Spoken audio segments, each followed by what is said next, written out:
I think we should start. We are already a little bit late in comparison to the program that you've all received. Ladies and gentlemen, Your Excellencies, distinguished members of national parliaments, dear representatives of the press, dear guests, it's a great honor to welcome you here in Prague, in the Czech Republic, on the eve of the Holocaust Remembrance Day that we celebrate. Actually, we commemorate on the 27th of January. It's an additional great honor because, personally for me, because some of you may already know, I am the new managing director of the European Jewish Association. And it's actually my first big-scale event as a managing director. So it's an additional honor, a pleasure, and also a challenge for me to present you this event and the visit that we're going to have tomorrow to the concentration camp in Terezin. I will not, since we are already a little bit off scheduling when it comes to time, I will not really bore you a lot. Allow me just to give you very briefly a short overview of what the European Jewish Association was doing, plans to do, and hopefully will continue doing in the next years with me on board. First of all, it's clear that we are very, very active. I would say there are three key pillars for us in this, let's say, constant struggle to fight, to combat anti-Semitism and promote the Jewish way of life in Europe. The first one is political advocacy. It makes sense, I believe, since there are a lot of members of national parliaments here. Without your help on certain legislations, on banning, for example, the auctioning of Nazi memorabilia in Europe and in your specific countries, this would not be possible. The struggle against anti-Semitism would not be possible. So it's very important that we liaise with you. It's very important that we cooperate with you. We are here to support any efforts in national parliaments, highlight them, amplify your voice, and we are also very, very happy and honored to have you on board today.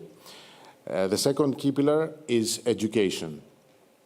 Education, and I'm not talking about schools and universities, this is clear that we need to focus on that, but it's education for each one of us.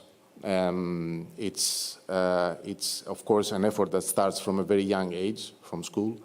It's an effort that continues at universities, but it's also an effort that engulfs practically everyone, every living creature on this planet.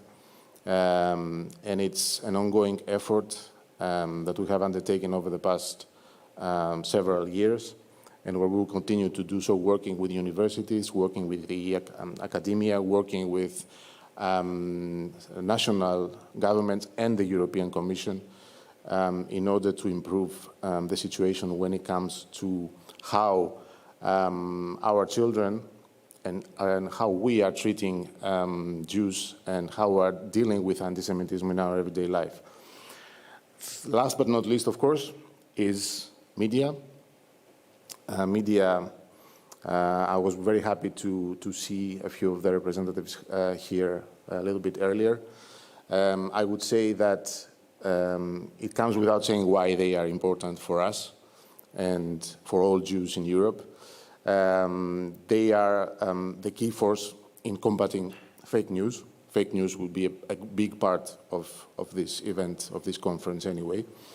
And it's also, they are also a key tool for combating and actually destroying the stereotypes that surround Jews in Europe and beyond for the past 2,000 years and more. So it's very clear that we are very, very happy to work with you. We are also at your disposal in any case you need our assistance. We are going to continue our press trips to Israel. We're going to continue our press briefings with selected teams of journalists throughout Europe. And we are going, of course, to continue inviting you, joining us in events like this. Just to conclude, I would like simply to steal, since we're talking about fake news and slogans and stereotypes, I would simply like to steal, to borrow, actually, not to steal, it's not a nice word, to borrow a hashtag, a slogan from the LGBT plus community, love is love. It's clear, the message, I believe. At the same time, I have to say that also the opposite is very valid. Hate is hate. So if you hate the Jews, you will not stop there.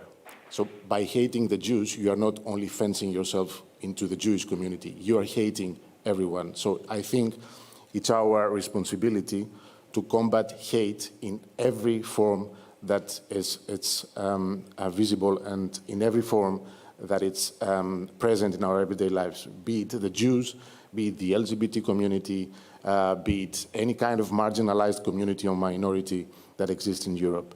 And with this message, I would kindly ask our founder and chairman, Mr. Rabbi Menachem Margolin, to come and give you also a brief overview about this conference and about EJA in general. Thank you very much.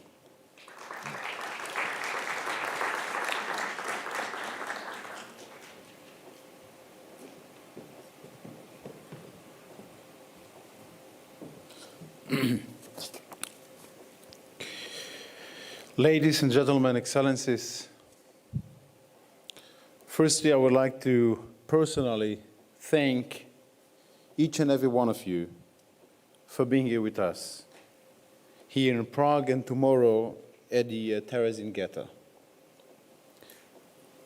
I must say that the fact that you have the commitment to travel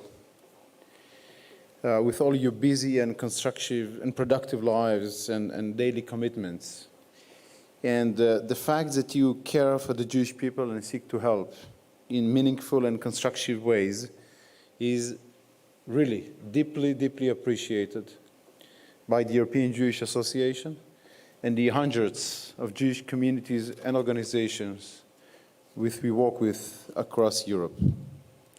I also would like to thank, of course, EJA team for working so hard for the success of this event.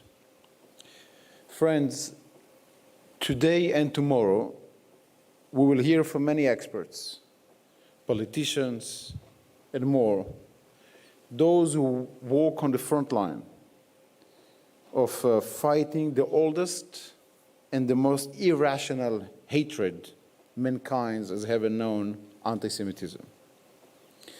And of course, we will try to find ways and tools to stop anti-Semitism. But before the experts, I want to speak with you in simple language, because I believe that there is nothing too complicated in this phenomenon. A friend of mine just yesterday told me that his son does not want to go after school to play in the park. Why? Because he says that too often there are older kids who yell at them, dirty Jews, grab their ball and run away.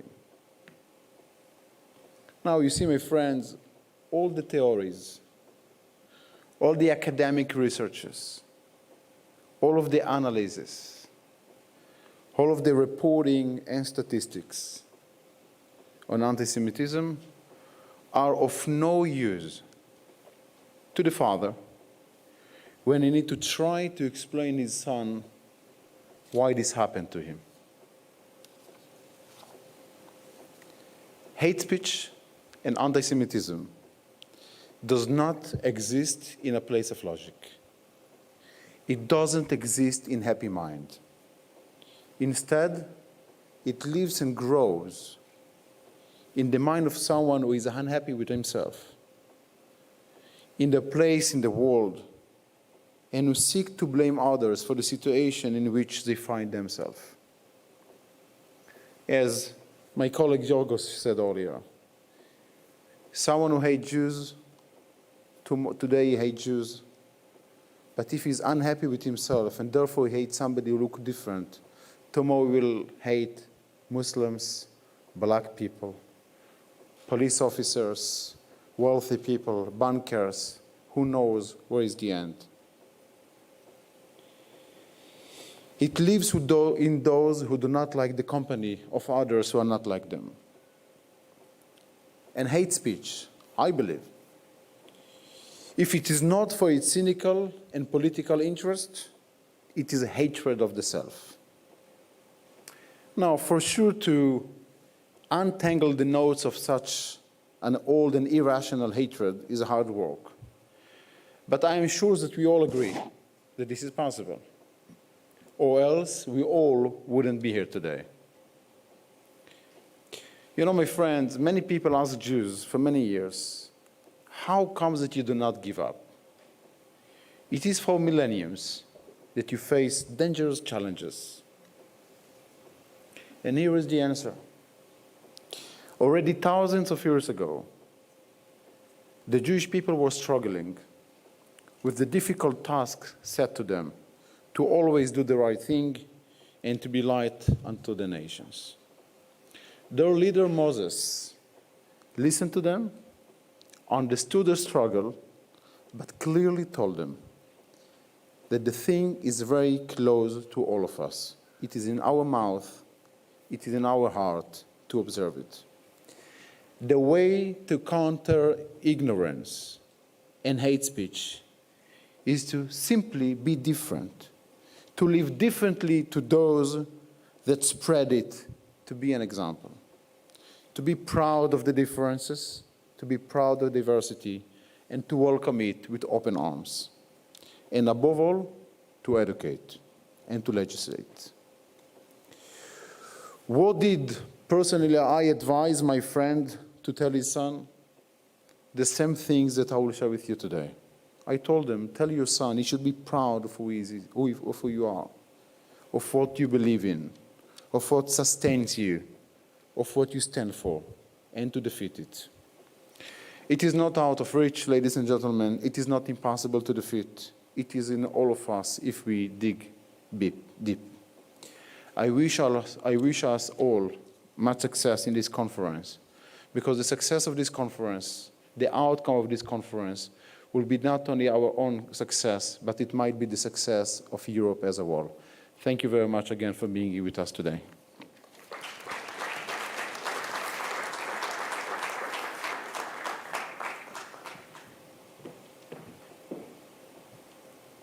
Thank you very much, Rabbi Margolin, also for being compact in terms of time. Normally, we would have here the first Vice President of the European Parliament responsible for Chapter 17, Religious Affairs and Conventional Dialogue. But it has been a very busy time for the European Parliament, as you all know. So unfortunately, he won't be able to join us today, but instead he sent a video message, which I would like to invite you to watch it until we move on.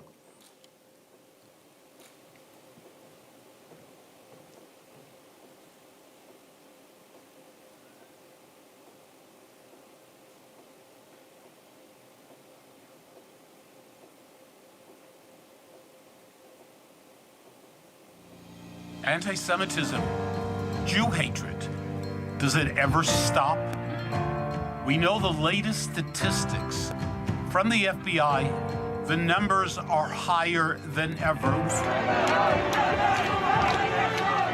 Of April 4th, Honorable Chairman, dear Rabbi Margolin, honorable members of parliaments, honorable members of the Jewish community, dear ladies and gentlemen and friends. Thank you for your invitation to the delegation in commemoration of the International Holocaust Remembrance Day, and my best wishes from the European Parliament and its President, Roberta Metsola.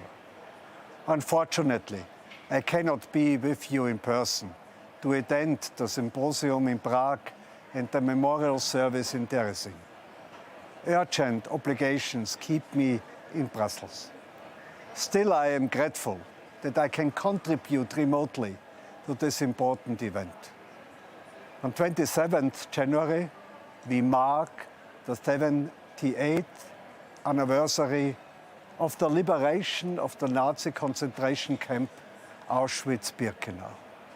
We remember the millions of Jewish women, men and children, as well as all the other victims murdered during the Holocaust.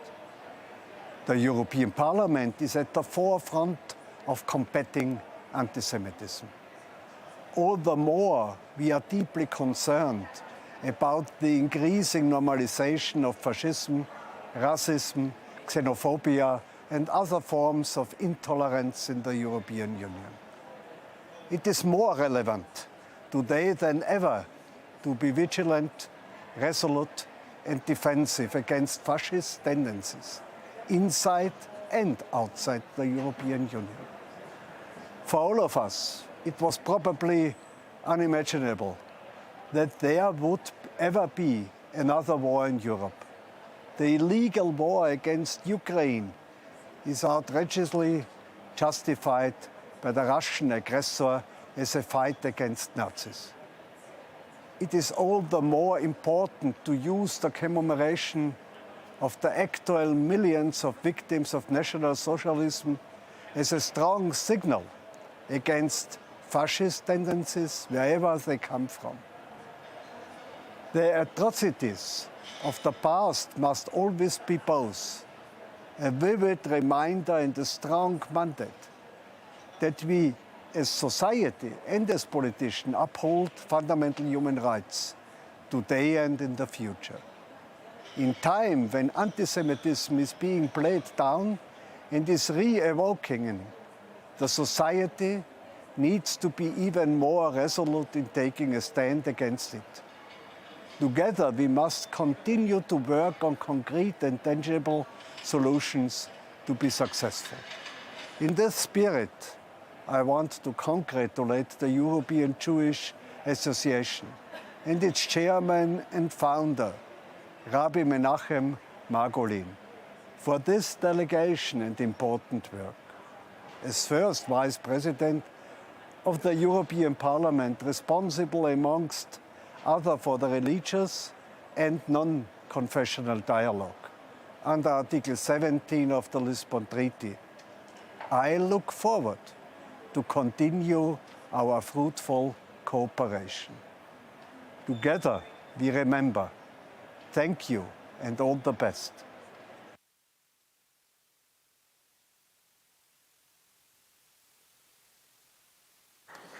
Yeah, these are important words. Of course, we would like the Parliament to be even more active and primarily actually to be more a Parliament rather than a consultative organ to the European Commission, because this is what's actually happening now. I would like to invite Her Excellency, the Ambassador of Israel to the Czech Republic, Mrs. Anna Azari, to the floor. This is a great honor, and if I may add, an opportunity to have one of the most experienced Israeli diplomats in service with us today. Your Excellency.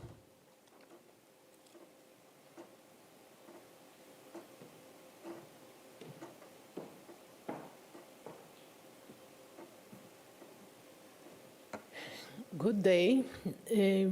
I want to welcome you here in the Czech Republic, mainly as the lucky Israeli diplomat who actually works here.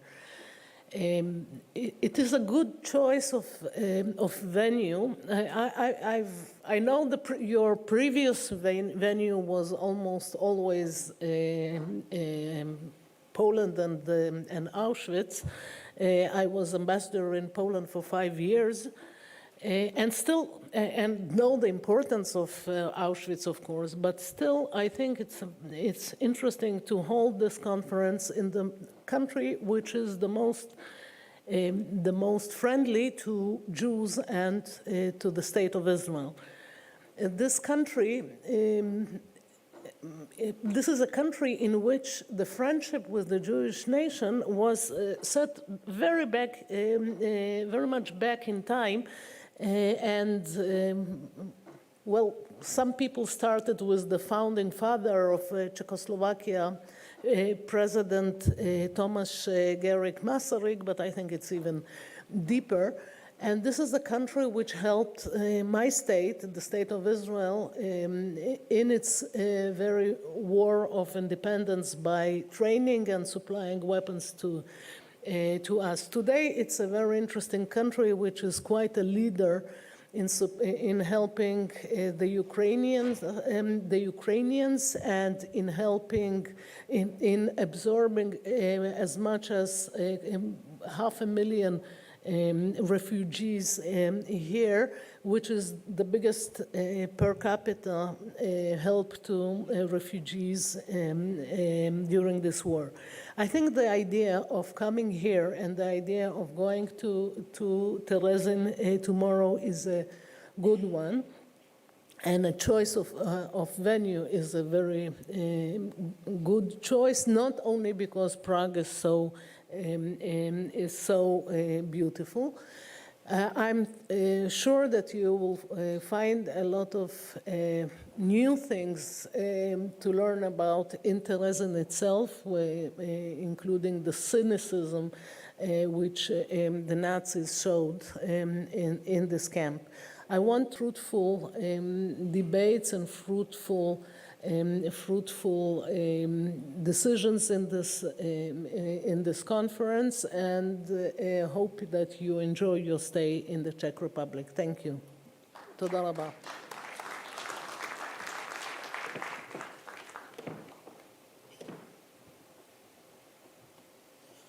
Thank you very much, Your Excellency. We're going to continue with a first glimpse of what I was mentioning before, first glimpse of the almost ancient fake news that surround the Jewish people. We're going to show you a short propaganda film from the model Jewish ghetto of Terezin that we're going to visit today, so that you have a first class opportunity, let's say, to see for yourselves what the Nazi propaganda mechanism was promoting to persuade the Europeans and beyond that Jews were not only treated nicely, but they were also prospering in a place like Terezin. So take a look at this excellent piece of propaganda.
It's clear that it's not the video I was talking about. Apologies. We have a digital demon also. There are not only demons of the printing press. So I hope we'll have it pretty soon. This is a video that actually invites people visiting Prague to take a one-day tour to see also from close the Terezin concentration camp. You tell me whenever we are ready to show the propaganda video. One of the many actually produced by the German propaganda, the Nazi propaganda machinery during that time. If I may add, until we are ready, it's also something that a lot of people believed. So you will see by yourself that due to the fact, the way actually that it was presented, And the fact that whenever there was a visit to the Terezin ghetto, the Nazis were doing everything in their power to present everything in the nicest way. They were painting the houses. They were placing the Jews in not too crowded, let's say, houses, so that they give the impression that everything is really working properly and nobody is really oppressed. They were giving a very nice and very rosy picture. So I think you will understand that many people back then believed that this was indeed the case. Are we ready? Okay, we're not ready. So so that we don't lose time, we have the great honor and pleasure to have with us one of the people who actually lived in this paradise ghetto of Terezin. A special guest who came directly from Israel to join us today. I would like to invite... okay, we have the video. All right, sorry. So, Images of the Warsaw Ghetto. Images of hunger and disease, of unspeakable misery.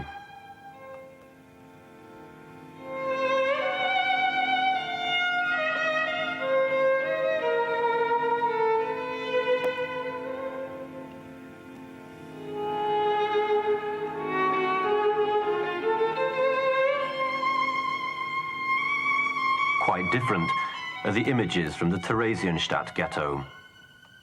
Images of healthy, happy children. These are scenes from a Nazi propaganda film, produced in 1944 to deceive public opinion. Only documents, eyewitness accounts, and drawings by prisoner artists can falsify these lying images and clarify Theresienstadt's role in the genocide policy of the Nazis. It was a camp that was, unlike all the other camps, it was used for propaganda purposes. And it had a special function within the SS policy against the Jews. It was used not only to convince the Jews in Germany, but also to convince the international community, the free world, that nothing was wrong with the Jews that were sent to the East.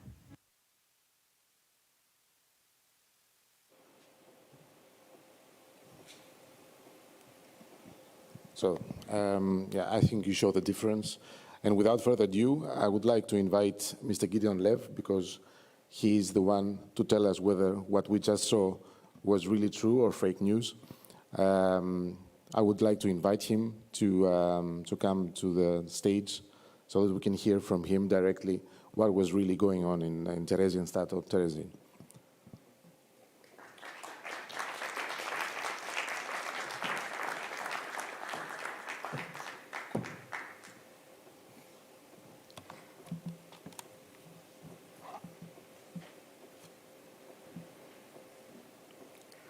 Hi. I am not a government person. I don't represent an organization. I'm just Gideon Lev. But I was not born Gideon Lev. I was born Peter Wolfgang Lev. Where was I born? Right here in Czechoslovakia, in Karlovy Vary, Karlsbad, 1935. 1935, almost 88 years ago. I was born to a middle-class Jewish, non-religious family. The same year that Hitler took charge of Nazi Germany, the Third Reich.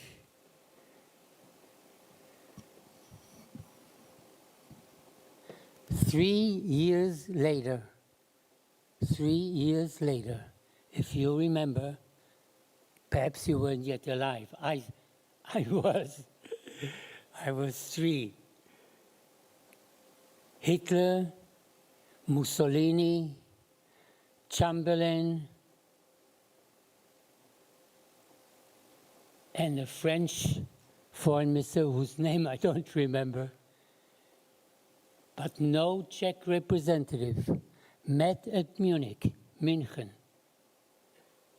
and decided to keep the peace. Yes, peace. Chamberlain was not a bad man.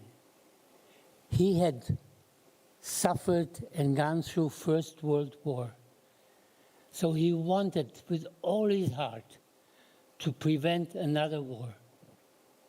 But in order to do so, he had to close his ears, close his eyes, stop his mind from functioning, because Hitler was preparing a war. Everybody knew it. The entire world knew it. Even though there was no internet and there was no little phone that you could pick up and speak. But they all knew it. And Hitler convinced everybody, all I want is a little bit of Czechoslovakia, little kleines Stückchen, Sudetenland. There will be peace, no war, I don't want anything more. What a terrible lie. What a terrible way of convincing the entire world that this was true. Within hours, the German army entered Sudetenland. And I and my family and all the Jewish people living in that area, especially in Karlsbad, Karlovy Vary, began to suffer. As we all know, pogroms from past history, the same thing took place in Karlovy Vary. But you ask, how did you know? How old were you? Yes, it's true.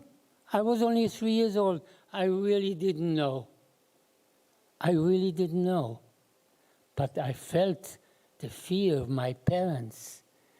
They couldn't buy anything. My grandparents and my parents had a Alteisengeschäft. בעברית חצר גרוטאות. It was impossible to do business. You couldn't buy from Jews, you couldn't sell from Jews, you couldn't trade, you had no rights. Overnight, as we know, Jewish stores were broken into, people couldn't work anymore at their jobs. All the Jews from the hospitals, the doctors, were sent home. From any municipal positions, they were sent home. It was terrible. I was 3 years old. My mother told me how she felt, afraid. So one day, I remember, and this I do remember, at night, we went to a train with our suitcases, a knapsack, bedrolls, and got on a train. And I, little boy, 3 years old, had a little tricycle. I remember it, a red, beautiful tricycle with black handles. And of course I wanted to take it. I only received it as a birthday present. My birthday was March 3rd, and this was June. I just received it, and of course I wanted to take it on the train. And my father and my mother said, nein, nein, nein, du kannst das nicht nehmen. No, no, no, you can't take it. Wir haben keinen Platz, schau, wir haben so viele Sachen. And I cried and I made a balagan. It didn't help me. My grandfather, though, said, oh, I'll take it. Nein, du kannst nicht. Nein, wir werden kaufen ein neues. We'll buy you a new one. That never happened. We really never did. And 3 hours or 4 hours later, we arrived in Prague. I was 3 years old. It was 1938. I think it was within 3 months after the German army entered the Sudetenland, the road led straight to Prague. And in the summer or in the fall of 1938, Hitler himself came to Hradčany. You all know where's Hradčany, right? The seat of the Czech government. And there Hitler declared, kein Czechoslovakia, protectorate of Bohemia and Moravia. And that was the beginning of the end of the Jewish existence as a people with rights in the Czech Republic. There was no Czech Republic. I remember, you know, some things as children we do remember. Not everything, by far not. But here and there we do remember certain things. And I'll tell you some personal things because that brings it closer to us, to feel, to know what it means to be dehumanized, segregated, isolated, and completely demoralized. Every day, and I was by then almost 4 years old, a new announcement was made. Jews must be home by 8 o'clock. A few days later, Jews must hand in all typewriters and telephones and cameras and radios. Oy vovoy, if somebody had a radio, because that was the only connection to the outside world, to hear BBC. If somebody kept it and some neighbor heard and reported it, the next day or the next morning or at 12 at night, the Gestapo came and took away not only the radio, but the entire family, never to be seen again. And this is how we lived in Prague. I remember the address. Italska 7. You can look at it, look it up today. It's right around the corner from Václavské náměstí. I'm sorry, I actually have forgotten my Czech. Zapomněl jsem. Nemluvím 70 let. Trošku. Rozumím. Trošku. That's for those of you who know a little bit of Czech. But the fact is, I remember one instance that stayed with me forever. Just remember, I was 5 years old. My grandpa, we lived with my grandpa and my grandmother, my mother and myself, in an apartment, as I said, on Italska 7. And just around the corner, there was a park. In fact, there still is a park. I was just there a little while ago. And my grandfather used to take me there. And there were slides and shaukels and Nadnedot, and you could. There was one in the form of a boat, like a canoe, and I would come to the park and I would run and climb in, and he would push me, and I was in seventh heaven. Never mind what was happening. And the one day we did the same thing, and I ran and I climbed in. And my grandfather says, "Nein, nein, nein, no, du kannst nicht gehen. Come here, Peter, come here, please. No, we can't." And I was angry at my grandfather. I said, why can't I, what did I do? And he took me by force and took me in his arms and showed me, "Du siehst da oben, you see up there what it says? Juden verboten. Jews are not allowed." What do you mean Jews? I know I'm Jews, but I didn't understand. What does it mean? Why? What did I? Was I not a good boy? Why am I being punished? It wasn't punishment by him, of course. It was the German Nazis who were punishing us for being Jews. The world then didn't realize, even though he was saying it all the time, Hitler, he wants the world, first of all Europe, Judenrein. Judenrein, no Jews. It was even before the Wannsee Conference in 1941, where Eichmann and Reinhardt decided how, where, and in which place to destroy all the Jews, wherever they lived in Europe. And if we had won the war, who knows where it would have ended with us. But the fact is, by that time,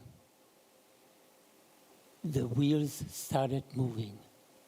And Theresienstadt, as you see here the picture, was the first of a camp that they didn't call concentration camp. They called it resettlement. Resettlement camp.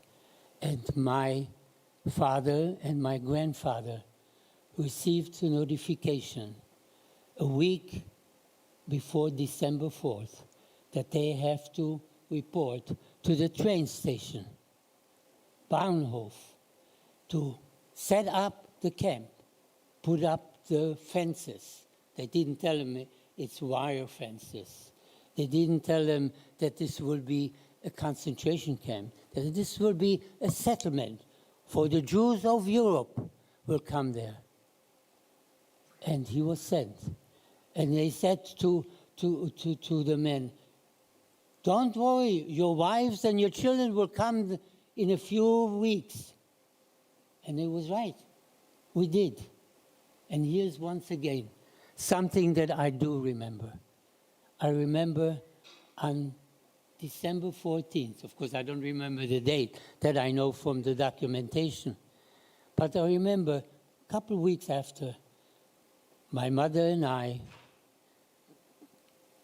took our 50 kilograms of clothing and food and bedrolls and whatever we could and went to the same train station. And if you can imagine, 200, 300, I don't remember exactly how many, were in that transport. On December 14th, 1941, we were at the train station in Prague. On the floor, it was December, it was cold, it was dirty, it was crowded, everybody pushing for a little space to put the blanket to go. Toilets, there were 2 toilets for 200 and some people, children, crying, messing. After 2 days, we got on a train, a regular train, not a cattle train yet, but it was crowded. There weren't just 4 or 6 people in one place, 10 people, 12 people. And we arrived not in Terezin, we arrived in Bolshevice. Why? Because the train line didn't go all the way to Terezin. That was built later on, and I'll show you tomorrow. And there we got off. It was freezing cold, I remember. And I remember my mother going in front of me with her knapsack and a suitcase, one hand, and another suitcase. And I was schlepping a suitcase, schlepping meaning dragging a suitcase that was terribly heavy too, and a knapsack. And I remember a man going next to me and said, can I help? Maybe I can help you a little bit. And he helped me. And we walked 3 kilometers from Bolshevice to Terezin. And when we got to Terezin, one woman asked, hello, a soldier? No, when do we see our men? When do we see our husbands? And he answered, morgen früh. Ihr könnt sehen ihre Männer. Schaut ihr aus von den Fenstern. Die gehen zur Arbeit. Ihr werdet schon sehen. And it's true. And we were put into barracks. Terezin had been an army camp long before World War I. And there were Kasernen, you'll see that tomorrow. Barracks, not wooden ones, 2, 3 stories high. And I remember my mother and myself and many other people going to one of the Kasernen. There were about 10 or 12 Kasernen there.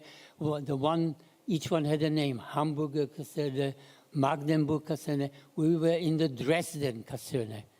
You will see it also. And on the 3rd floor. And there were 10 or 12 people in one room. You could hardly breathe. Everybody was fighting for a little space. And in the morning at 6 o'clock the next day, us kids, about 7 or 8 kids, about my age, 6, 7 years old, we ran to the windows and we saw the men marching by. And as they marched by, I saw my father. I said, no. I called, Dad, Ernst, Arnost. And he didn't look. Why didn't he look? Because it was not allowed. Because if any man looked up to the windows of the kids or mothers or wives calling, he would get a stuck from a rifle butt. So he didn't look. And that's how we started our life in Terezin. There's much, much more to tell. One thing, it bothers me terribly. Here we have in front of us this sign here, Arbeit macht frei. It's actually not the entrance to the Terezin concentration camp. It's to the small stockade, the Kleine Festung. And it's one of the most cynical examples of German atrocities. What does it mean, Arbeit macht frei? How frei? How does work make you free? You know how? By killing you. Because when you're dead, you are free. That's the only freedom you have. Because the Germans had another Sisma, another slogan. Vernichtung durch Arbeit. Vernichtung durch Arbeit. Annihilation, destruction through work. What did it mean? That was truthful. You work and starve the people, so they work as much as they can, and when they can't, they die. It was, in a way, it was really somewhat self-destructive for the Germans, because the Germans needed these Jews, and not only Jews, also gypsies and others, to work in their war industry. But the desire to cleanse the Jewish, to cleanse the German Aryan race, make it 3 generations clean of any Jewish blood, was more important even than to win the war, so it seemed to me. So I want to just say there is much, much more to tell, of course. After having lived almost 88 years and having come to Israel and helped to rebuild the country, not as an engineer or as a lawyer or an artist, but just simply as an agricultural worker, as a laborer, as a tiller of soil. I milk 200 cows a day. And that's where we are today. We, you and I, have to fight for a better world, against anti-Semitism, against hate of any kind, against any people, minority, religion, whatever. We can do it. You can do it. And your children and your grandchildren. And that's what we have to do, all of us. Thank you for having me here. Thank you very much. Thank you.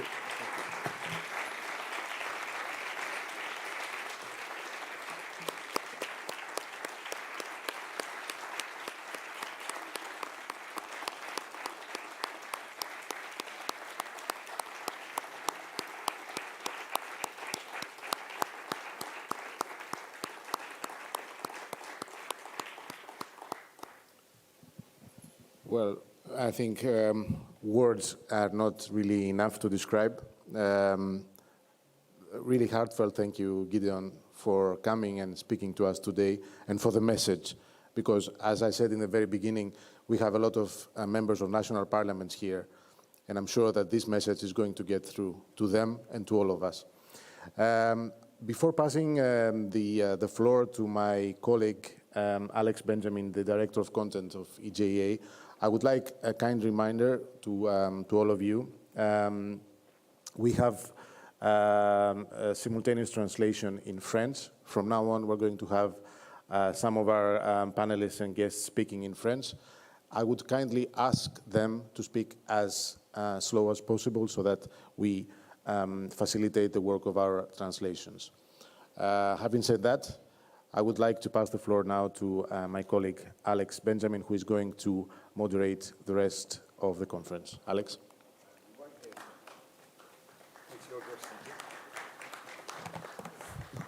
Excellencies, ladies and gentlemen, thank you. You've quite a lot to get through, so I'm going to jump straight in. Gideon so eloquently put into words the struggle that we're facing here today. And I would say that Terezin and the duping that was done on the Red Cross in Terezin, where they regarded it and said, what a wonderful job the Germans are doing looking after the Jews, is something that's been happening from time immemorial. I mean, a couple of weeks ago, we studied a Torah portion where Pharaoh's advisors were warning Pharaoh that the Jews were growing too many, that they were going to take over, that they had some conspiracy to take over Egypt. And then early Christianity, we became the Christ killers. During the Crusades, we were poisoning wells and killing young children to use their blood for matzah, right up to today with Kanye West, and we'll be hearing a bit more about that later. Ladies and gentlemen, I just want to say that about a year and a half ago, I was in Paris, and our next speaker, who's going to be talking you through this next section about fake news and Jews in particular, gave a tremendous presentation where he was able to draw the parallels and the similes between the anti-Semitic thought all those millennia ago and some of the tropes which are still used today. So it seemed only natural when we were here in Terezin, when we're talking about fake news, that we should bring this gentleman here to address you. And it gives me great pleasure to ask our first speaker of the symposium, Mr. Alex Hearn, the Director of Labour Against Anti-Semitism, to come and give a presentation. Alex, you're very, very welcome. Thank you.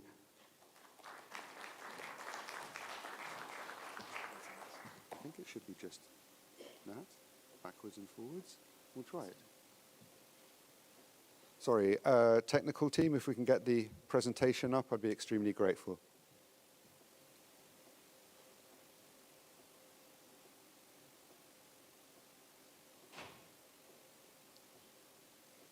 They say never work with children and technology.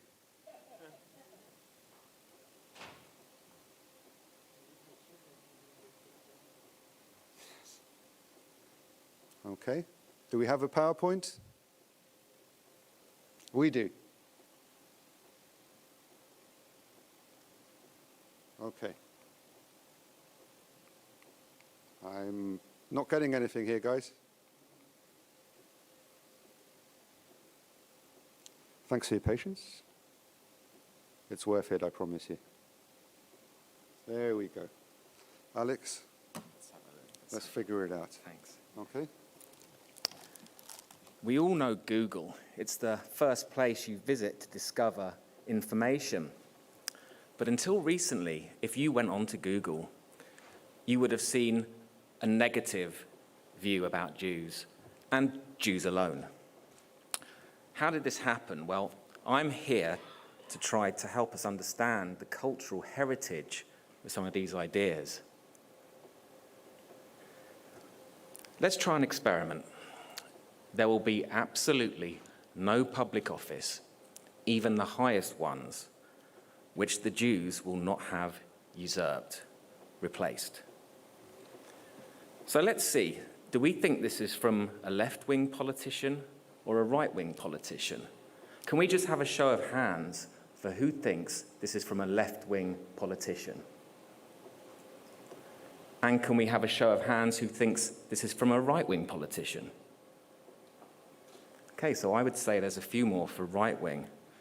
Well, the answer is it was a left-wing politician, but it was a left-wing politician who inspired the Nazis, showing how ideas can feed off each other, how anti-Semitism is such an attractive proposition.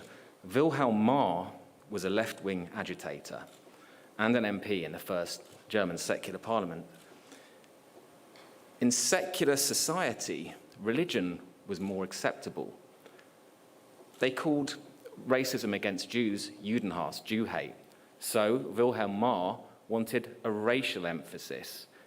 He wanted Jews to assimilate forcibly, and when they wouldn't, he wanted them gone. So, why is the word anti-Semitism fake news? Well, because Marr wrongly assumed that the language grouping of Semitic was the opposite to Aryan, and he thought that it was a racial grouping.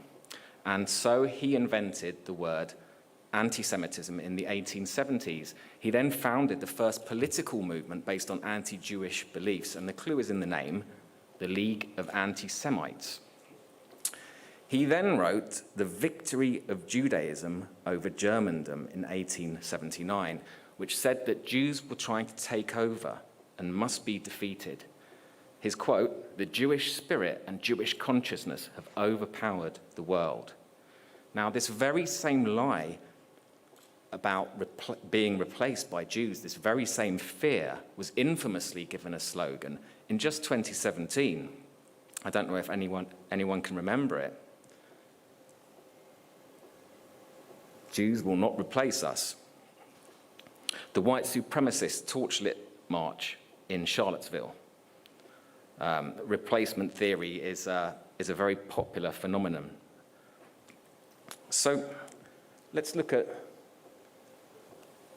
the first really significant case we're going to look at is early Christianity. And to set the scene, it's almost impossible to understand just how radical Christianity was, looking through today's eyes. For the first time ever, the rulers were seen as something bad, and the oppressed were seen as something worthy. Now, these ideas gave us much of what we enjoy today with the rights, liberties, and laws, but it's so embedded. This is not a regular thing in human history, but today it's become the assumptions that we make and the world around us, which is why, arguably, secularism is also a Christian movement. But amongst this, there was also an element of fake news about Jews, which is what I'm here to talk to you about today. Early Christianity distanced itself from Judaism for protection, to stop the persecution by the powerful Roman Empire and win new followers. And Judaism was the biggest show in town at the time, with its rebellious ideas of equal rights and so on. Paul's message was to de-Judaize yourself and others. De-Judaize how you see the world and how you relate to the world. So at this point, it becomes an ideology. You don't need Jews for anti-Semitism. It's an outlook. It's a way of seeing the world with anti-Jewishness at its center.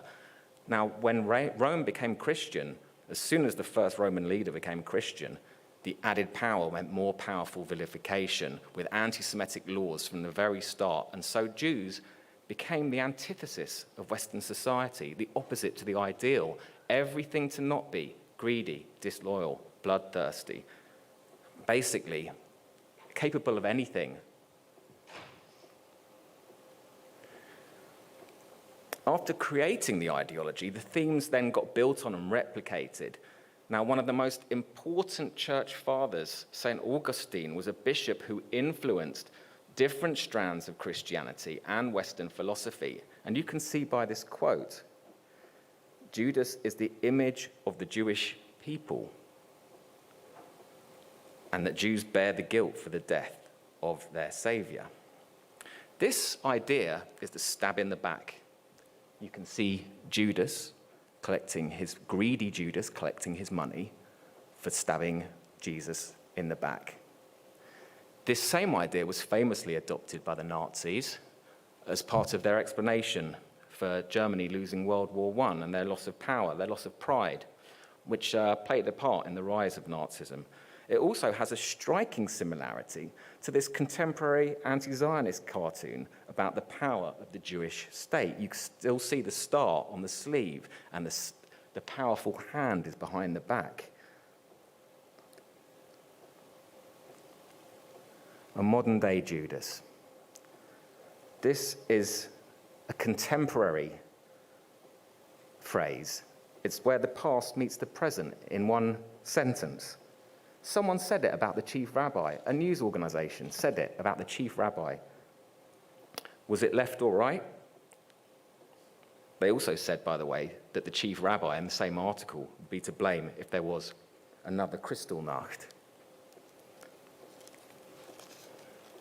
The answer is, it was a far-left publication called the Dorset Eye. The stab-in-the-back narrative, speaking from bitter experience, was widely adopted by the UK left. They felt, especially in 2019 with the election, they felt powerless and they wanted an explanation. Here you see the same religious anti-Semitic theme of greedy, disloyal backstabbers, 30 pieces of silver, betrayal, crucifixion, and even, in one case, someone touted as being the future leader of the Labour Party. How could this happen? A secular society, a secular movement, anti-racist movement. Well, thousands of years of the message, the same message about Jews cannot be undone. The Pope only fully recanted this idea in 2011 in a book. Now, anti-Semitism is its own belief system. It no longer needs a church. And like a religious experience, I would say that adherents get a feeling of comfort from it. And also, in some cases, it makes them feel morally superior. Moving on to medieval times, it focused on Jews being associated with the devil and being anti-Christ. Many Jewish communities were killed and expelled thanks to blood libel. Now, it was said to be the ritual reenacting of Christ's murder on Christian children, but this is the interesting part that no one ever picks up on. It was said to be organized by an international Jewish conspiracy who wanted to revive self-determination in the ancestral homeland. And another word for that is Zionism. So it's all there. But another aspect of blood libel is the collaboration between the authorities and the aristocracy for financial benefits. There was always a selfish reason behind it, and it was almost always about financial benefits. So as many people know, it started in 1144 in England, and 100 years later, in another case, the king intervened, and this is where it really becomes part of the historical record, and you see it in ballads, and you saw it in literature, like the Canterbury Tales. And the success of anti-Semitism is really how it recreates itself, and the same collective memory resurfaced in 1934 with the Nazi blood libel document called Jewish Murder Plan Against Gentile Humanity revealed.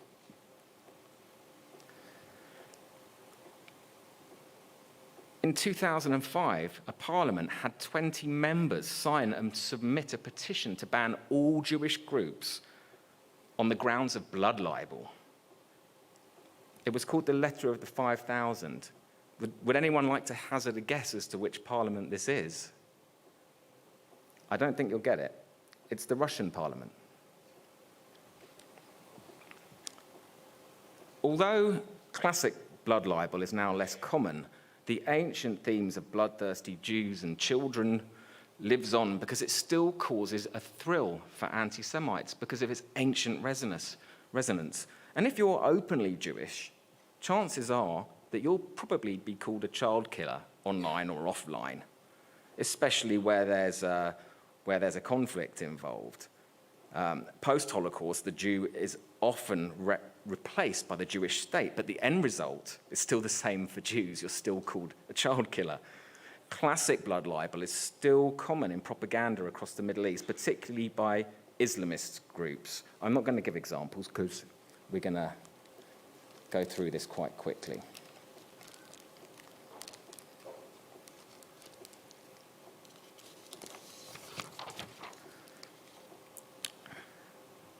QAnon fixated on Jewish figures, such as the Soros and the Rothschilds, as responsible for their political opponents doing ritual murder of children.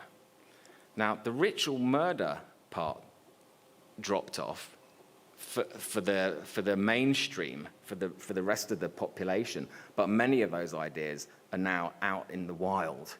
And here you can see on the far right of the screen a news outlet, which is a liberal Italian newspaper. And they defaulted to that theme. In the middle, you can see the ex-director of Al Jazeera. 2,000 years, it's the same killer. It's pretty similar to Surely They Don't Want to Kill Me Again. The New York Times did it in a more respectable way. They ran an unprecedented front page about the Jewish state being child killers, but who can't fail to be moved by the images of children? But it transpired that this failed basic journalistic standards. Some were Israelis, some were killed by Hamas. A stock library image were used. Facebook accounts revealed some were militants posing with weapons and flags of terror groups.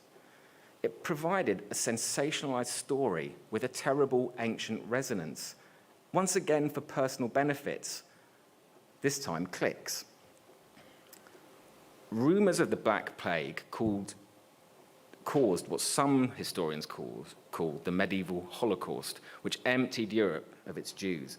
With COVID, the story was updated to being the cruel and immoral Jewish nation withholding the vaccine from Palestinians. This was reported this way in the mainstream media, and it was amplified by people such as the head of Ben & Jerry's board, although it was a proven lie. And the far right, they called it the Jew flu. They claim that Jews invented or used this plague in order to gain more power and control. I'll read you an excerpt from this quote. "We do, from time to time, criticize the actions of Zionists, but solely on account of their politics, not their race or religion. Anti-Semitism is simply a political smear word." Once again, I'd like a show of hands. Who thinks this is from the left?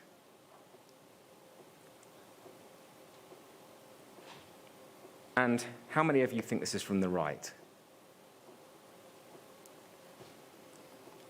It's actually the National Front from 1970. So it's very difficult to predict these things because people inspire each other and they learn from each other.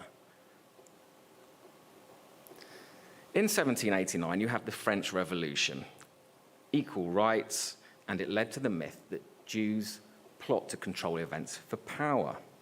It put everyone under the state. Now,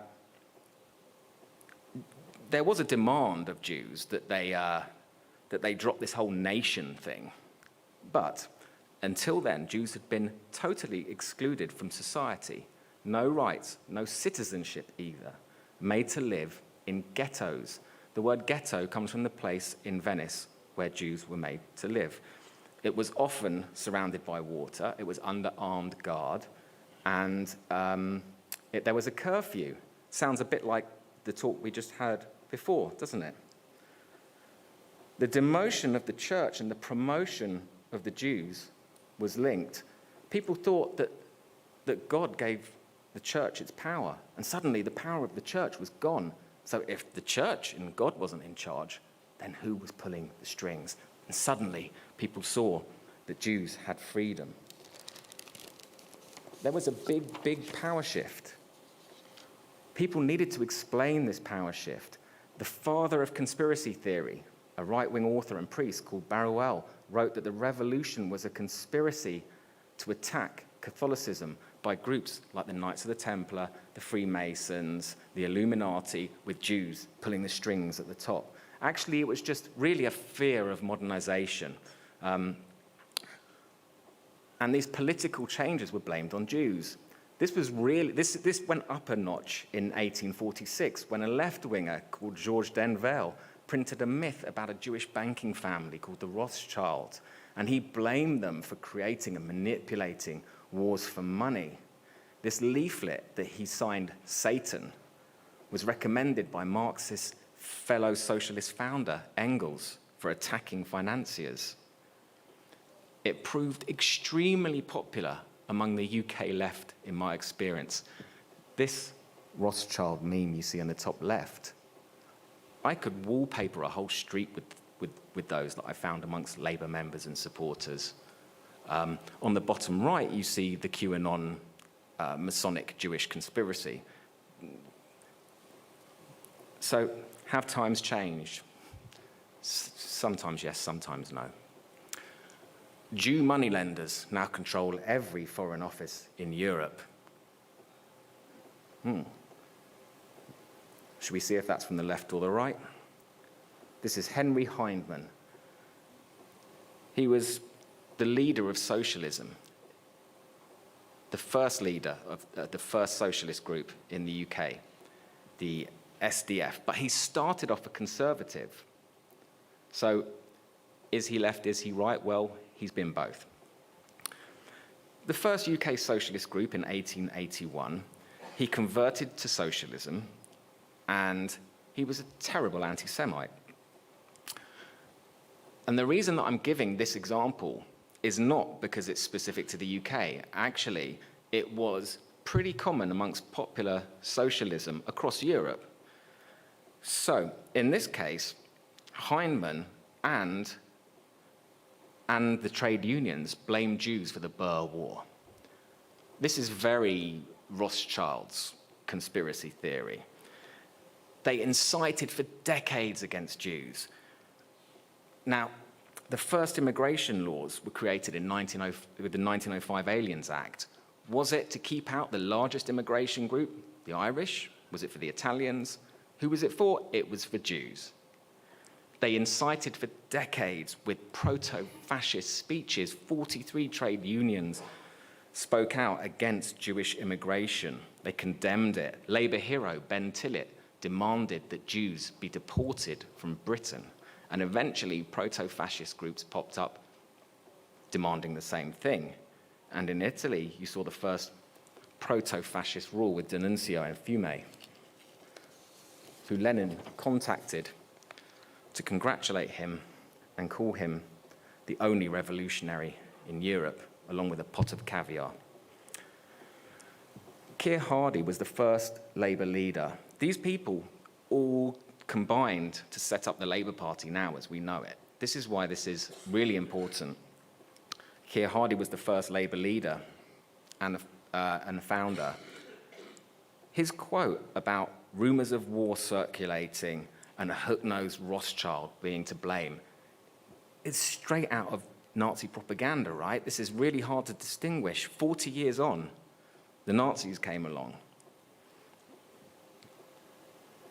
The enemy of mankind, we should send this race back to Asia or exterminate it. This is another popular leftist movement, the anarchists. Proudhon, he's the father of anarchism. That's who that quote was from. He said the Jew was the source of evil, which is classic medieval anti-Semitism style. Bakunin followed Proudhon, and his thinking influences people like Noam Chomsky. He correctly predicted the Marxist revolution would end up a dictatorship over the workers. There was a lot of good things about this movement, but there was one problem. At the center of this political thinking was a conspiracy, a Jewish conspiracy, as Bakunin saw it, to control the world. He saw both capitalism and communism as being controlled by Jews, and eventually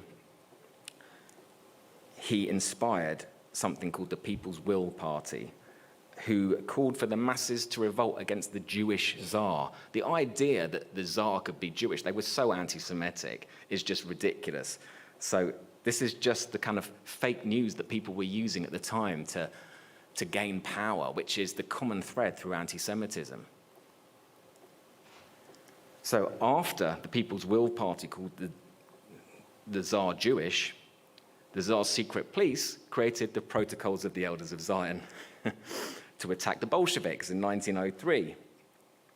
And then in return, the anti-Bolshevik White Army used the expression, beat the Jews and save Russia. And then the Bolshevik Red Army called the White Army agents of Jewish capitalism. Everyone's Jewish, everyone's saying the other one's Jewish to gain popularity, to gain power. But the protocols were the most influential. This is the idea, using recycled dialogue from a satire, French satire about Napoleon, about Jewish international power. Jewish leaders conspiring with their secret plans to rule the world. The protocols influenced Hitler, and it was used in Nazi propaganda. You can see the middle picture with the puppeteer Jew controlling events. And Fox News recently posted this same similar theme with Soros,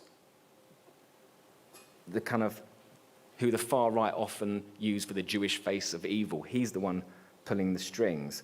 But the power of the protocols is still clear. The Pittsburgh gunman in the States held Jews responsible for white suffering. The Colleyville gunman held Jews responsible for Muslim suffering. And the Jersey gunman held Jews responsible for black suffering. This is the ongoing power of the protocols. The Israel Protocols adds the Jewish state to Jewish power.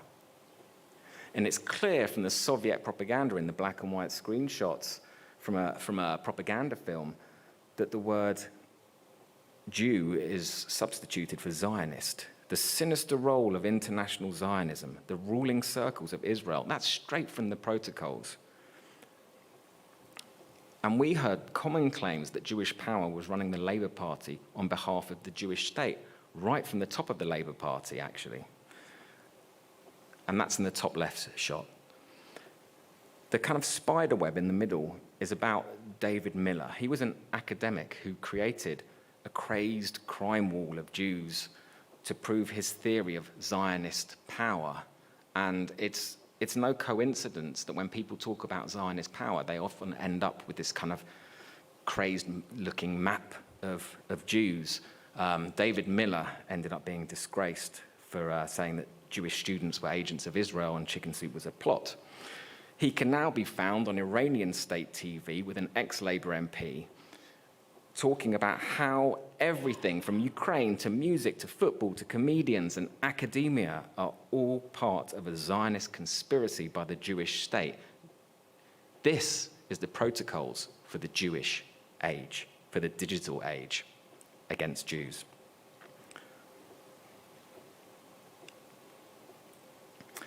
Jews have frequently been portrayed as parasites and bloodsuckers of humanity with their control depicted as tentacles. There's not very much difference between these betrayals because Soviet propaganda and Nazi propaganda drew from the same sources, as does contemporary anti-Semitism. These are some of this, the top right is David Icke, is a conspiracy theorist. The bottom left is Carlos Latuf. And on the far right, it was actually from a far-right website, and a Labour activist used it and said this is great, and the Labour Party said this is just anti-Israel when it was reported. The interesting part about it is the pop culture reference. Anti-Semitism, it adapts, it latches on to the latest thing.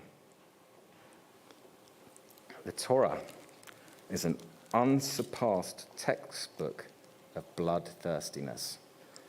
You might think this was Nazi, you might think it was Soviet. It's really impossible to tell. It's actually Soviet. The Encroaching Counter-Revolution by Vladimir Begun, 1974.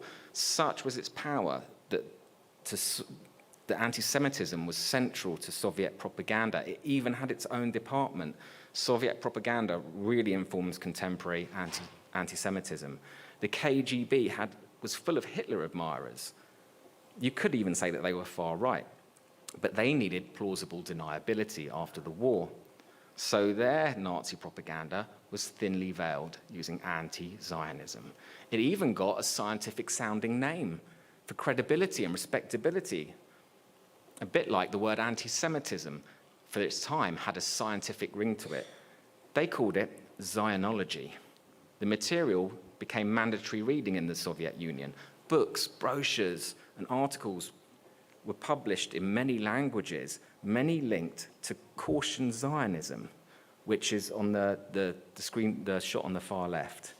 This was written by the Central Committee, and Yuri Ivanov was the deputy of military intelligence, and his colleagues called him the main Yidologist of the Soviet Union. Jews were targeted for an ongoing campaign of exclusion and execution. I'll give you an example from Czechoslovakia. Slansky was the general secretary who ran communism in Czechoslovakia. You probably could not find a more anti-Zionist Jew. He and 10 other Jewish leaders were accused of Zionism and executed after show trials in 1952. Anti-Zionism and socialist purity never offered protection for Jews.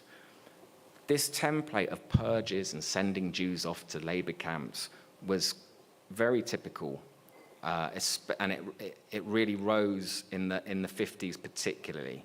Forced assimilation and purges was the Soviet answer to the Jewish question. And as you can see from SJP, a contemporary organization who are in the States, in the UK, and other countries, they've adopted this idea of excluding Jews from society, forcing them to assimilate.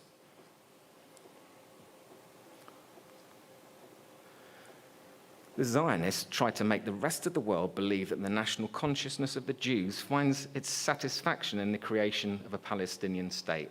Can we have a show of hands for anyone who thinks that this is a left-wing politician who said this? And can we have a show of hands for anyone who thinks this is a right-wing politician who said this? Oh, very good. It was, in fact, Adolf Hitler from Mein Kampf. I'm not going to talk about what Nazism and fascism is. It's up there, but what I do want to say is the ultimate counter-revolution against secularism and rights, and it offered an alternative to this hot new trend sweeping the globe called communism. In fact, I would say that Nazism was a thoroughly anti-Christian movement despite their protestations to the opposite. But what I really want to get through is that Nazism in Europe didn't appear in a vacuum. It was the result of a build-up of the teaching of contempt. The 1939 Nazi announcement in Łódź, Poland, about Jews having to wear the yellow star said they were going back to the Middle Ages. The yellow star was radicalized in the Middle Ages by a decree by the Pope. The digital version today is the parenthesis, the 3 brackets. It always just revives and finds a different way of doing things. So Nazi Germany was a continuation, not a sudden collective madness. It wasn't forced on a reluctant Europe. Exterminationist anti-Semitism was already at work. In just 3 years, from 1918 to 1921, over 100,000 Jews were killed in pogroms. Set fire to their synagogues or schools.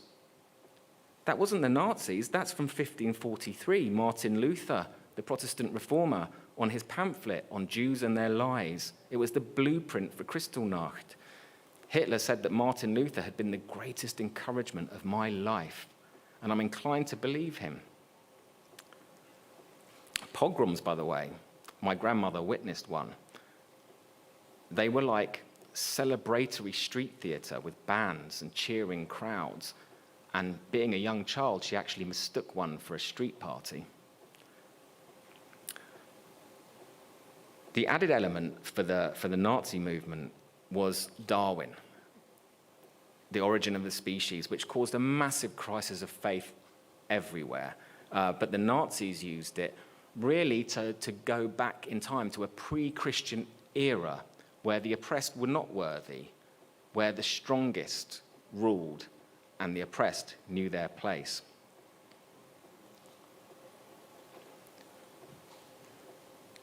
This looks really to me like a white supremacist flag, the kind of thing that you might see in the States for some neo-Nazis.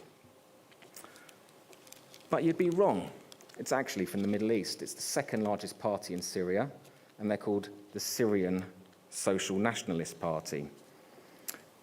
Like the Ba'ath Party and like the Muslim Brotherhood, it was founded really heavily influenced by fascist Europe.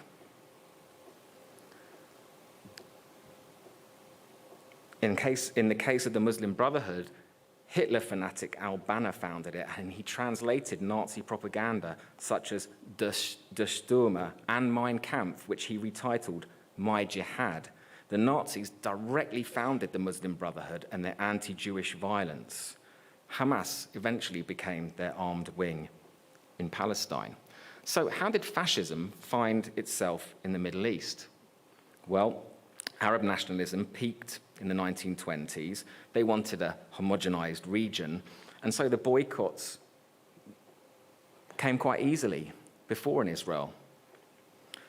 The Mufti of Jerusalem started organizing violence against Jews as early as 1919.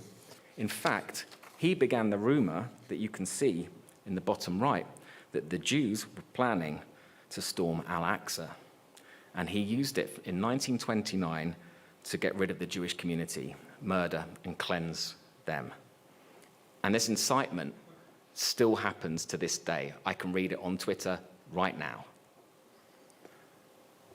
The Mufti obviously was a big fan of the Nazis. He had his own SS division and planned the Holocaust of Jews in the region directly with Hitler. Now, the Jews had always had inferior status in the Middle East and North Africa.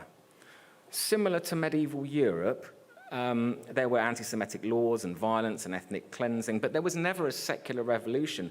So the idea of the protocols and Jewish power didn't really resonate with the Arabs. So the Nazis adjusted their propaganda, and boy, did they pump it out. And the British and the Americans did very little to stop them because they didn't want to cause any trouble. So what they did is they linked Judaism as a threat to Islam with a radical rereading of the Quran. And they used the books such as Islam and Jewry in 1937. But the key here is their radio broadcasts. They had a department of 255 people pumping out this message that Jews were a threat to Islam because illiteracy rates were quite high and there was this new technology. It was being pumped out in cafes and homes. And as well as that, they dropped and distributed millions of leaflets in the region, 700,000 at a time in some cases, with messages such as kill the Jews before they kill you, to smooth the way for the Holocaust in the Middle East and North Africa, which they were planning. The Nazis framed themselves as anti-imperialists, as did the Soviets after them. The Americans and the British saw Jews and the idea of a Jewish state as also anti-imperialist.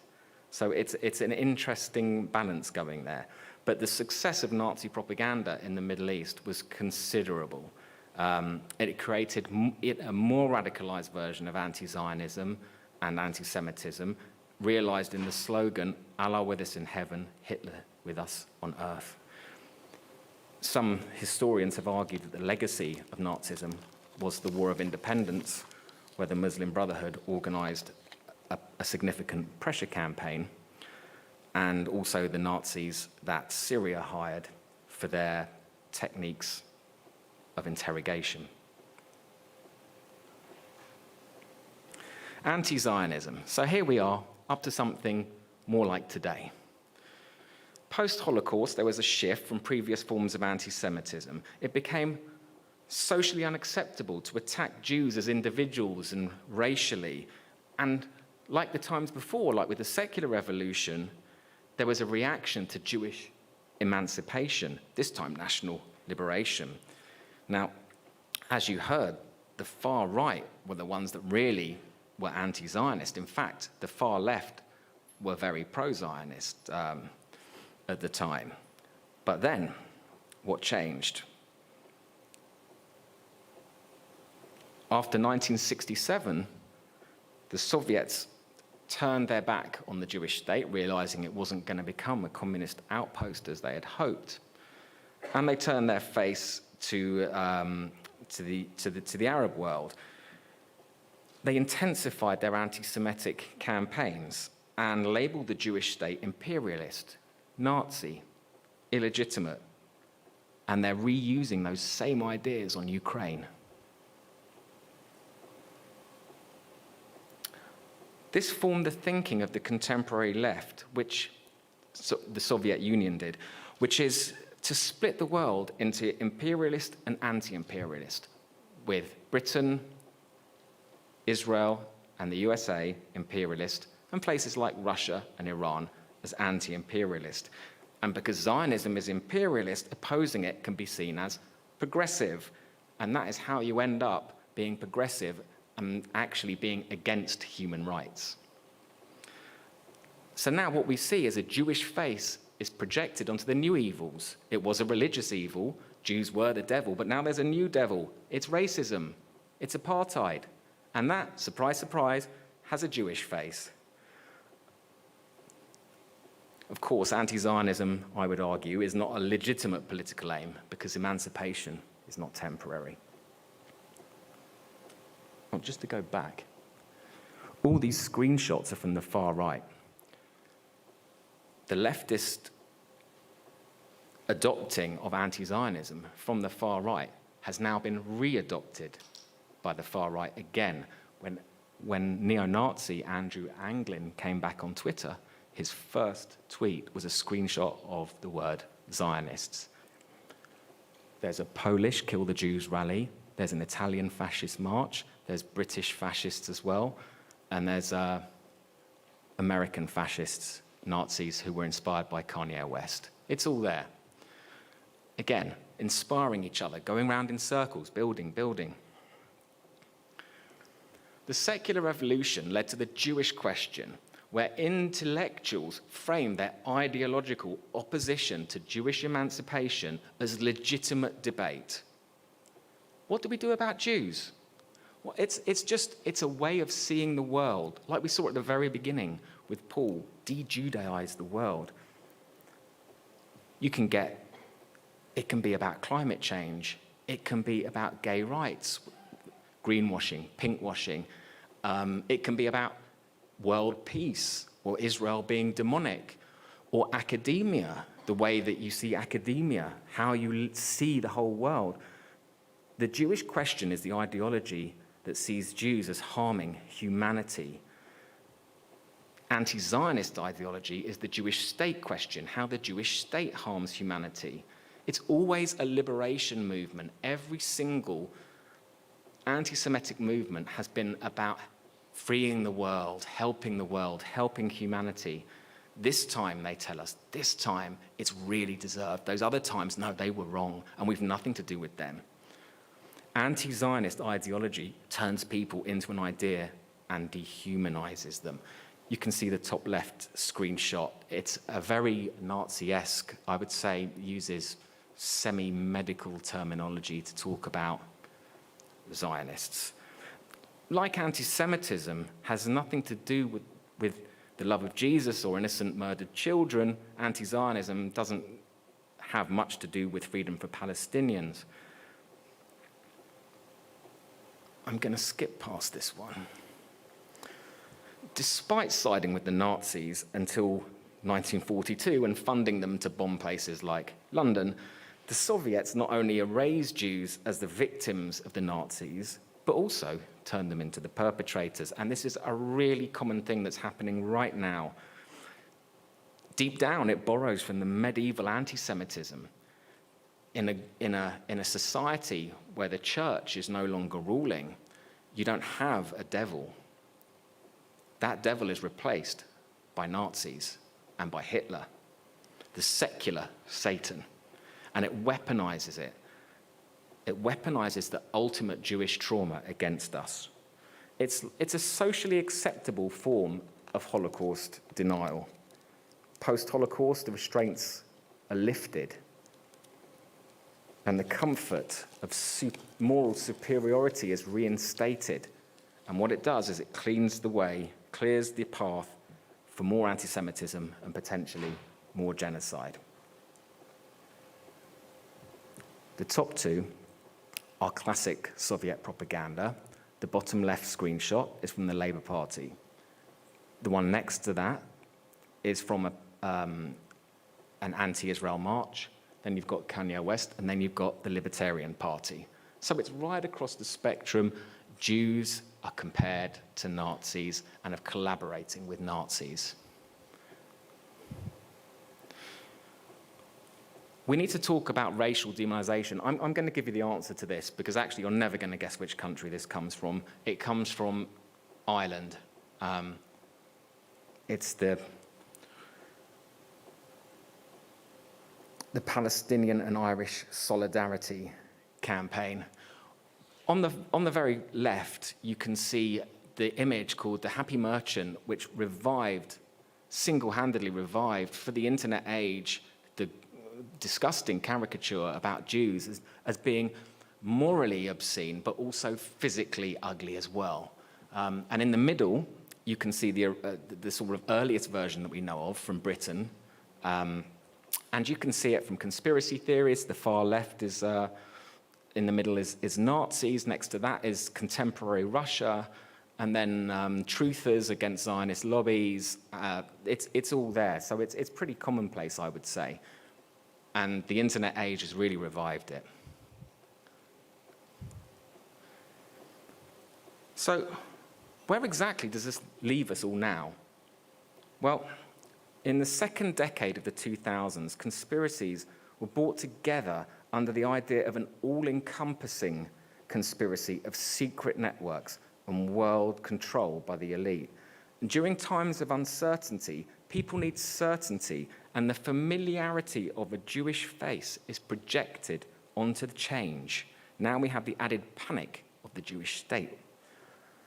The Nazis called this kind of conspiracy theory the big lie. But I think it's time to stop thinking about left and right-wing anti-Semitism. We can see that they feed into each other. Progressive guru Russell Brand agrees with Fox News. Nazis and socialists hanging out together, the KKK inspiring the Labour Party and gay rights marches, a socialist group posting pro-Russian propaganda by someone who was married to Nazi Richard Spencer and helped Putin translate his propaganda sites. Studies show that alternative thinkers or people with a distrust of authority are susceptible to conspiracy theories. Today, we have a lot of gurus, like the Russell Brand example, and these people are really trusted by their followers. They have a big influence, and people trust them over their own doctors in some cases. Now, there is what the internet has caused, what our phones in our pockets have caused, is an epidemic of disorientation. There's a massive power shift going on. In the past, industrialization combined with secular society and then an economic slump led to this massive shift. Now today we have a technological revolution, and it's up to us to actually see which way the wind is blowing on this. We have companies like Amazon who have more power than a government. No wonder these conspiracy theories are so attractive to some to try and explain the world about us. And then we have the internet, the opening of reason, which has also brought an eclipse of reason with it. I think of social media as the railway tracks of our time. Really, it's agnostic, and it can be used to ship goods and ideas, or it can be used to transport people to their death. Anti-Semitism is really a part of contempt for what exists, combined with a utopia for a new world.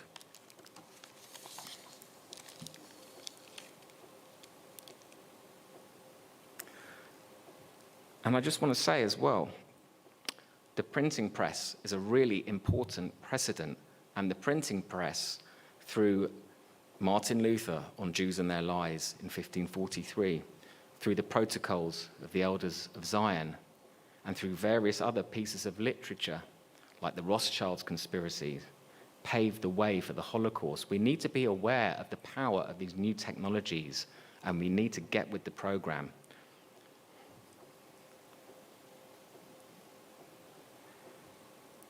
Anti-Semitism is an ideology. It's an attack on liberties, on rights, on diversity, on everything that we've gained, everything that was progressed in society. It's against that. It isn't just a discriminatory thing.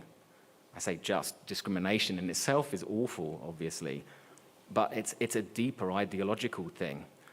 So I'd like to end with a quote by Winston Churchill. Love him or hate him, it's a great quote. It has been said that democracy is the worst form of government, except for all those other forms that have been tried from time to time. Thank you.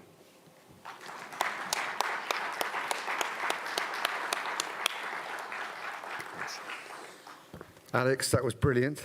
As always, I would encourage everyone, when you can, to invite Alex to your parliaments or to your events, because I found no clearer explanation of tracing anti-Semitism from its very root to where it is today. Alex, thank you so much, and yes, I encourage you all to have an opportunity to talk with Alex. Brilliant, thank you so much.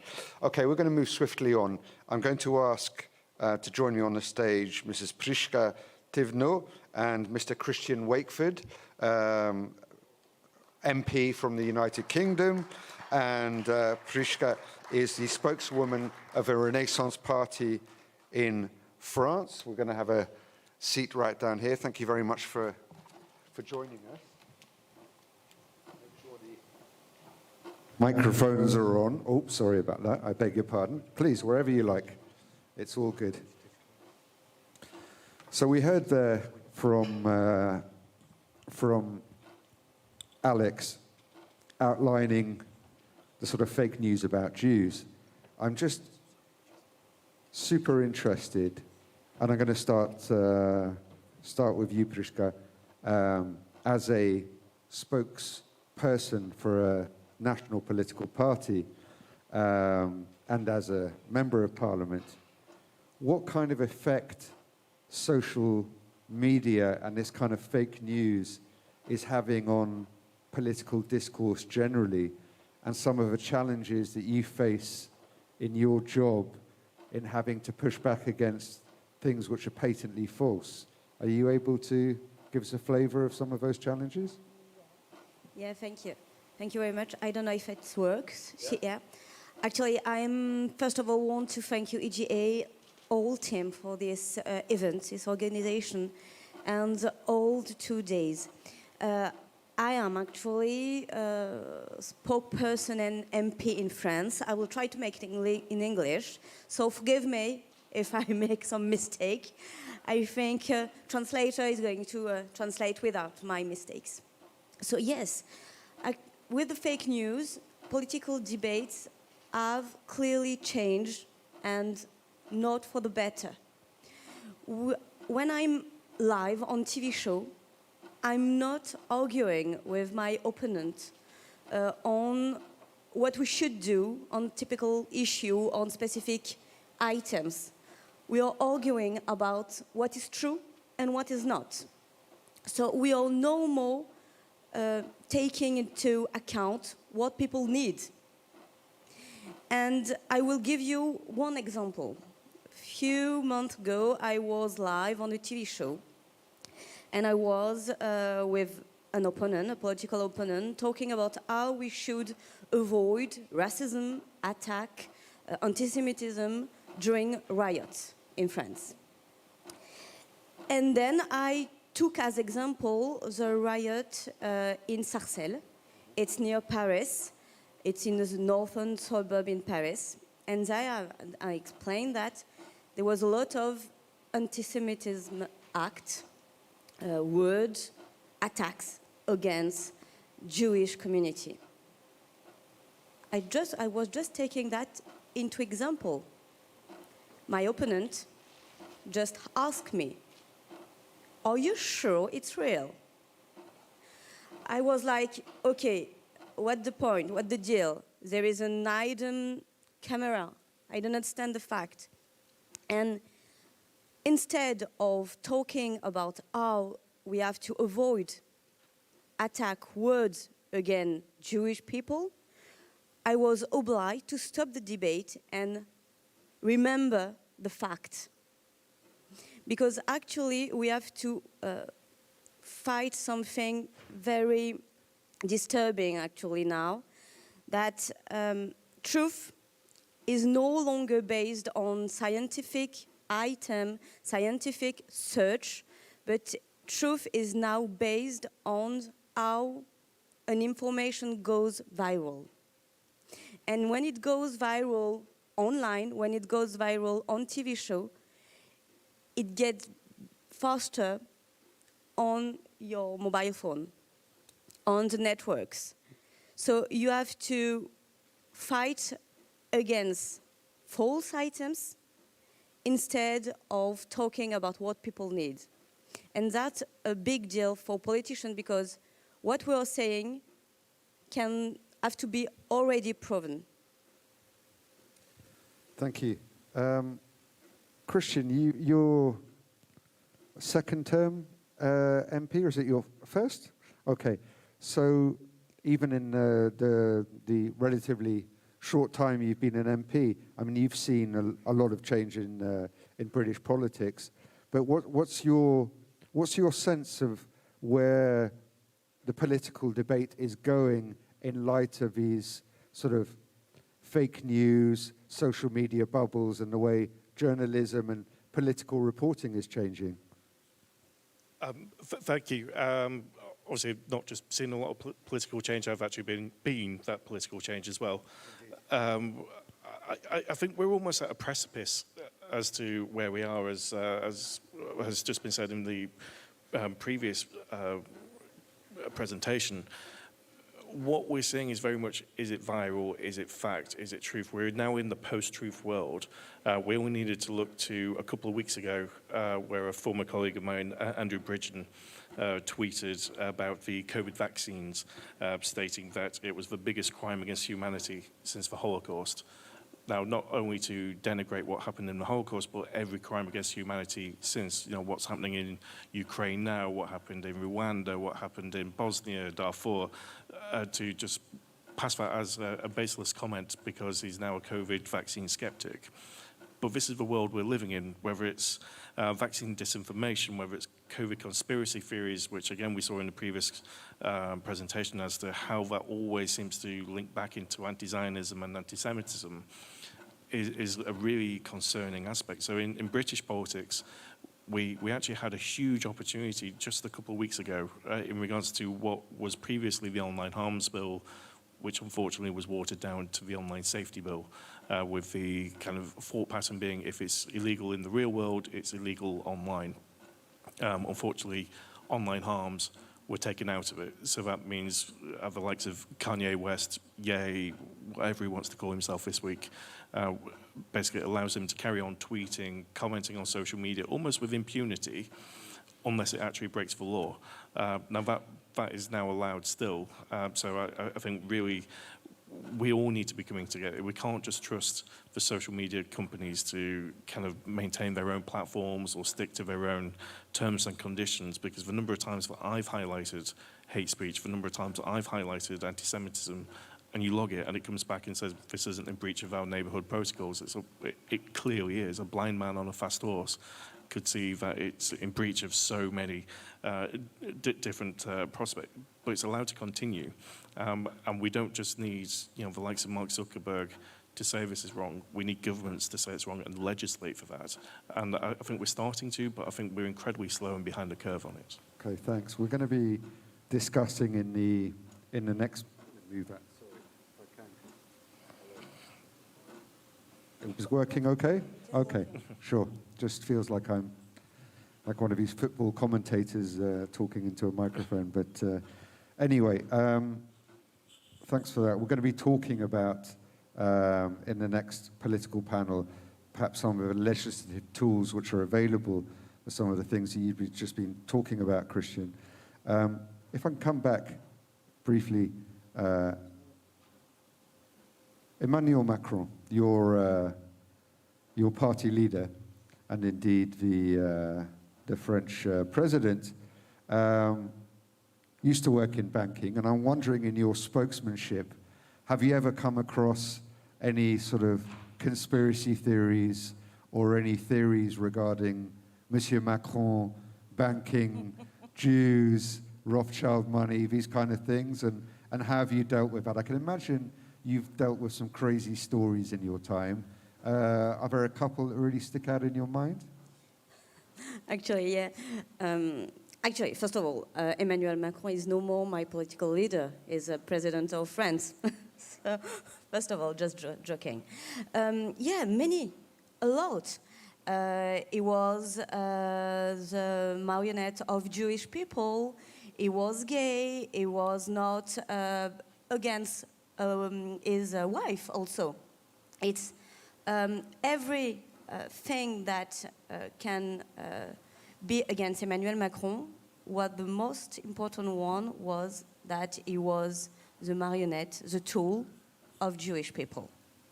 And it is still the thing, because he is a former banker, he is rich, everything around that atmosphere that, I'm sorry, I don't remember the name of the man before me. Alex Hearn. Alex, yeah, told us.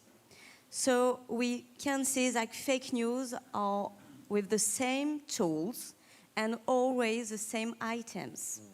So the fact is that first of all, we choose to avoid them, to laugh at them, to say, oh no, it's a joke, oh no, we are not going to argue, we're not going to debate on that. It's just so bullshit. We don't have to waste time on that.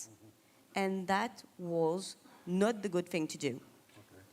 We have to fight against every false item. We have to fight and to support and to report every false items. Because if we don't stop them, they're going to spread, and they spread very, very quickly.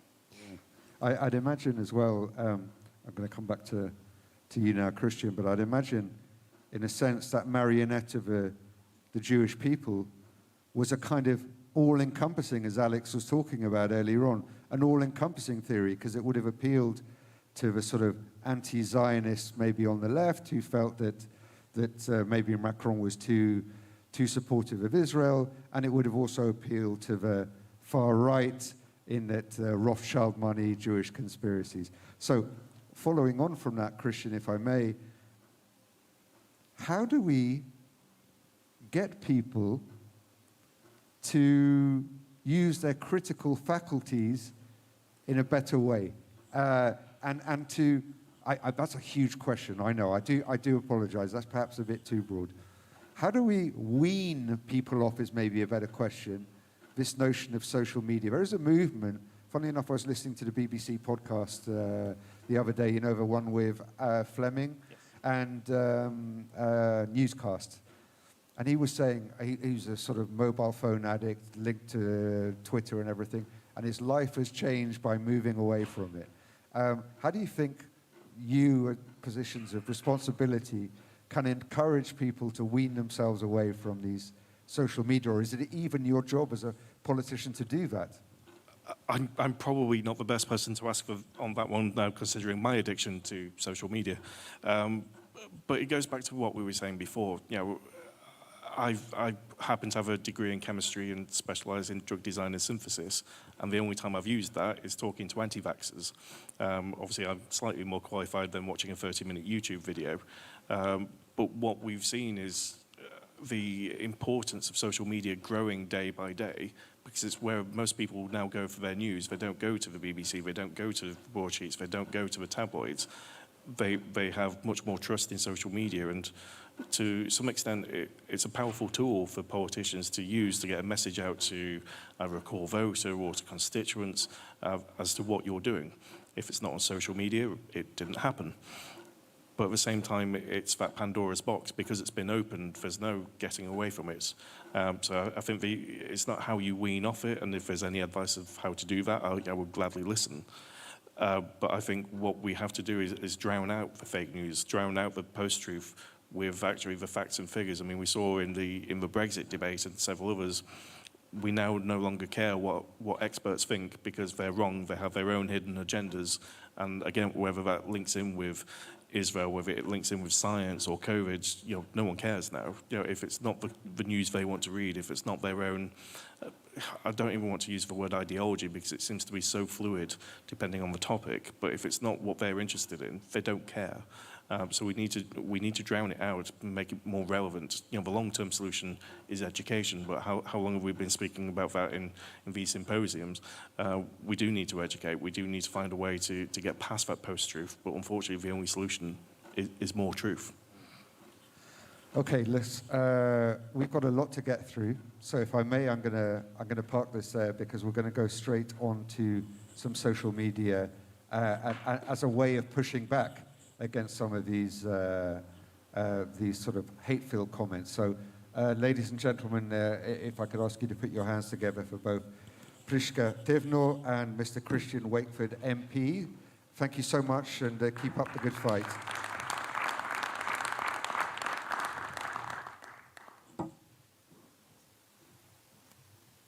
Now, before I get our next guest up to talk about social media as a potential positive force for change, I'm going to ask our media team, our technical team down there, to run a short TikTok clip before I introduce our next guest.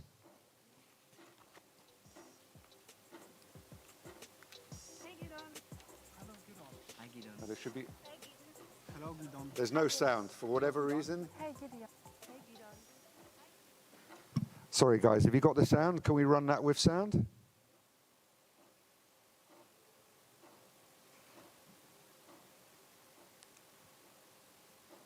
Okay, give it a second.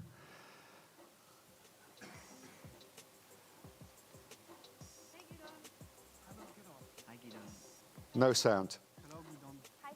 Is it related to the screen at all if we change screens?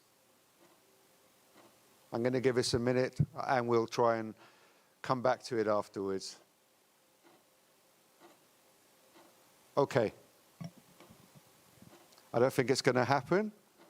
Can somebody give me a thumbs up or a thumbs down and then I can move on? Thumbs down. Okay. Thank you. So in which case, while we try and figure that out, it's really not our day on the technical side today, I would like to invite up a very, very positive individual, Mrs. Julie Gray, who's a writer, editor, and content creator on TikTok and other platforms, to have a discussion about pushing back against some of these negative messages. Please.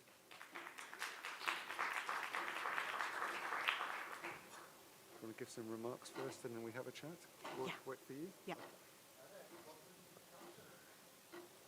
Sorry,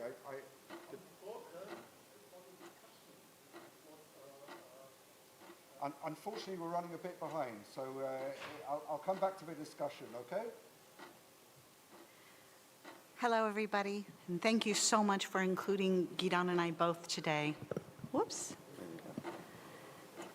I am from Planet TikTok, and I come with mixed news. But first, let me back up. So here's what happened. I met Gidon Lev, and my life has never been the same. I wrote a book about Gidon's life called The True Adventures of Gidon Lev about 2 years ago. Co-wrote it with Gidon. And about a year ago, we decided we would go on TikTok and maybe we'd sell more copies of the book. Well, here's what happened. Now, at The True Adventures on TikTok and Instagram, has 414,000 followers. Thank you. 62% of Gidon's followers are under the age of 34. 67% of them are female. In the past 60 days on Gidon's TikTok account, there have been 2 million views, 18,000 comments, 200,000 likes, and 4,000 shares. Those are really big numbers. Gidon is making a difference on the biggest social media platform in the world. This has resulted in a lot of anti-Semitism and negative things that we will talk about, but it also resulted in this comment. Of the thousands of comments we get, somebody said, "Thank you, I did not know about Kristallnacht. Do you have a suggested reading list?" And that one person among thousands of people is a person I consider to have been reached through TikTok. Just yesterday, we got another comment saying, "Thank you, I teach the 7th grade at my synagogue and we study your TikToks and have great discussions." So I feel that we're making a positive difference. And the good news is that in my experience on TikTok managing this account, young people do want to learn. They want to learn and they're on TikTok. It's up to Jewish educators to take seriously the idea that countering anti-Semitism on social media is a huge opportunity. But we need to get organized. We need better digital security, and we need centralized shared resources. And we need to make better content. The reason Gidon's account went viral and became a verified account was that Gidon was not afraid to do memes, to do some of the dances, some of the music. But what we did was we subverted expectations and we used memes on TikTok to deliver a different message. So it was kind of this spoonful of sugar makes the medicine goes down approach. Gidon's followers are many and they are very engaged with his account. And Gidon's account is not the only account on TikTok that combats and counters anti-Semitism. We have amazing Lily Ebert in London, who has 1 million followers, I think. And we have Tova Friedman in New Jersey, who's a survivor of Auschwitz. They're both on TikTok. So slowly, people and institutions that teach about the Holocaust are onboarding onto TikTok and Instagram and using these platforms to talk about Jewish identity in positive ways and about Holocaust education.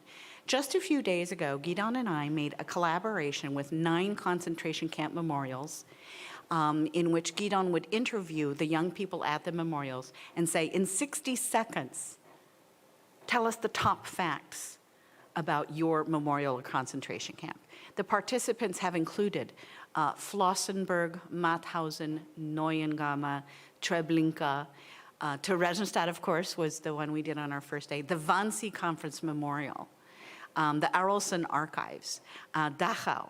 We're all willing to collaborate with Gidon and I to leverage his influence and his following to teach about their particular memorial in 60 seconds.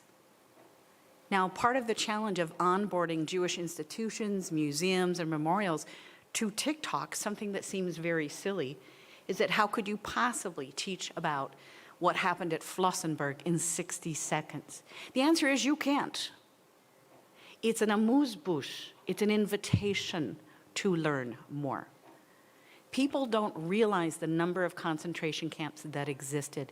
The ignorance about the Holocaust is astounding. But what Gidon and I try to do on our TikTok account is be an invitation for people to learn more in little tidbits, and then see the link in our bio. Here's a suggested reading list. Here's another creator you can follow.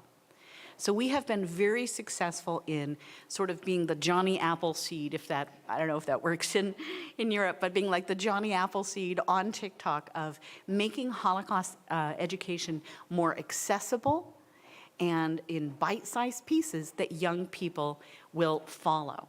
Gidon's following are devoted to him. Now, that's because he's a really special person, obviously. But we have turned this app on its head. We're doing something that is not just dancing and memes, although we've done that too. Gidon's done some very funny TikToks. And I hope you all follow at The True Adventures on TikTok and on Instagram. I know we're going to have a discussion. Julie, 1 second, if Yeah. I may. If I can just stop you there for 1 second, we can actually play a bit of a TikTok and then we'll come back. Oh, that'd be it's only a short great. video, just to put it all into context. That's Wonderful, okay? wonderful. Okay, let's hopefully this will run the tape. Hey, Gidon. Hello, Gidon. Hi, Gidon. Hi, Gidon. Hello, Gidon. Hi, Gidon. Hello, Gidon. Oh, boy. Hoi, gewalt. Hoi, gewalt. Okay. Julie, you were saying, sorry. Hey, Gidon. Hello, Gidon. Hi, Gidon. Hi, Gidon. Hello, Gidon. Hi, Gidon. Hello, Gidon. Hey, Gideon. Hey, Gidon. Hi, Gidon. Hi, this is Gidon Lev. We're going to do some Holocaust education. Today we're going to learn about Terezin, where I was. Hello Gidon, my name is Raimi and I work at the Terezin Memorial. Right now we are 1 kilometer from the former ghetto in a small fortress, which was used as a Gestapo prison for political prisoners already in. Now we are in the town of Terezin. As you know, it used to be the ghetto from November 1941 till May 1945. Behind me we have the Dresden barracks, where you and your mother stayed. The remarkable thing about Terezin is the art left behind by the children, as well as this picture that you drew right here in Terezin. Thousands of children were in Theresienstadt, but only a fraction survived. And you, Gidon, are one of those children.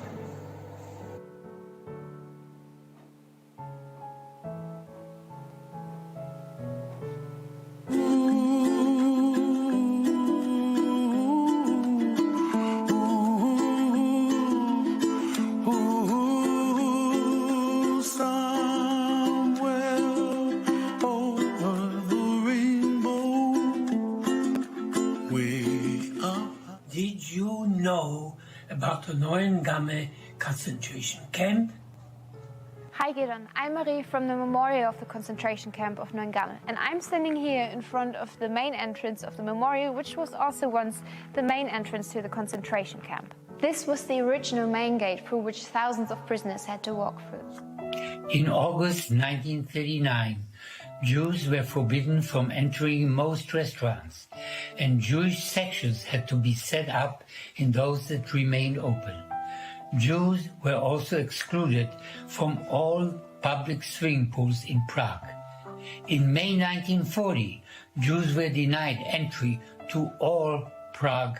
Meine liebe deutsche Freunde, ich weiß, dass der Hassel und Antisemitismus wieder schlimm ist in Deutschland.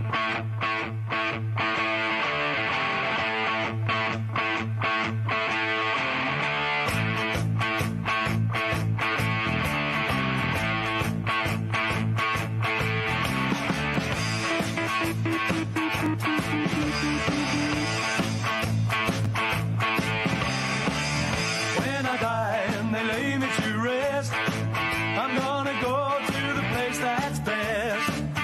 When they lay me down to die, I'm going on up to the spirit in the sky. Going on up to the spirit in the sky. That's where I'm gonna go when I die.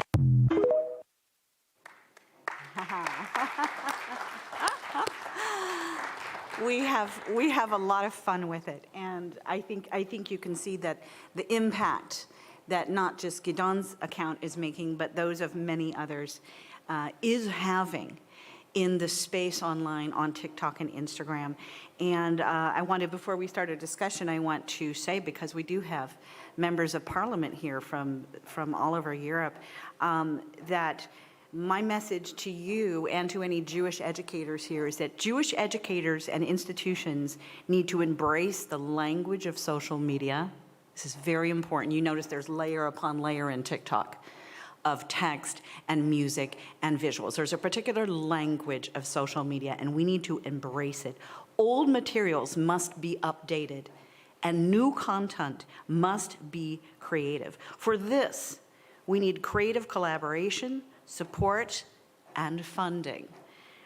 Countries need to take the rise of anti-Semitism and other hate seriously and invest in not just digital security, but countering this hate with well-funded hubs of learning of how to make great pro-Jewish content. Thank you. Julia, come and join me for a couple of short questions. First of all, it's wonderful in an event like this when we're dealing with heavy topics to see some positivity. So I guess I got two very, very short questions. The first question is, I was always raised, and I'm not going to ask your age, but you seem to be of a similar age to me, and I'm 20 indeed, and I always say to my colleagues, I'm an analog man in the digital world. So how did you get started in TikTok, which primarily is a very, very young person's game? What was your journey towards this particular medium, and how did you find the reception from young people to it? Young people, can you hear me? Yeah, you might need to try that one. Sorry. Young people love Gidon because he's so cute.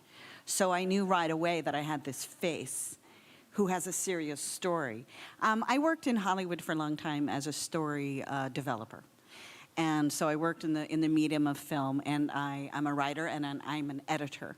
So for me, I'm a digital person in a digital world. I wish we had TikTok. I made movies when I was a kid in high school. So the world of film and content has always been where I'm comfortable, but I'm also a writer. So for some reason, for me, TikTok was very intuitive and very clever. There's a lot of junk on TikTok, for sure, and that's what most people think when they think about TikTok. But there's also a lot of really interesting stuff happening on TikTok if you sort through the chaff. There's a lot of education. There's a lot of heartfelt confessional stuff.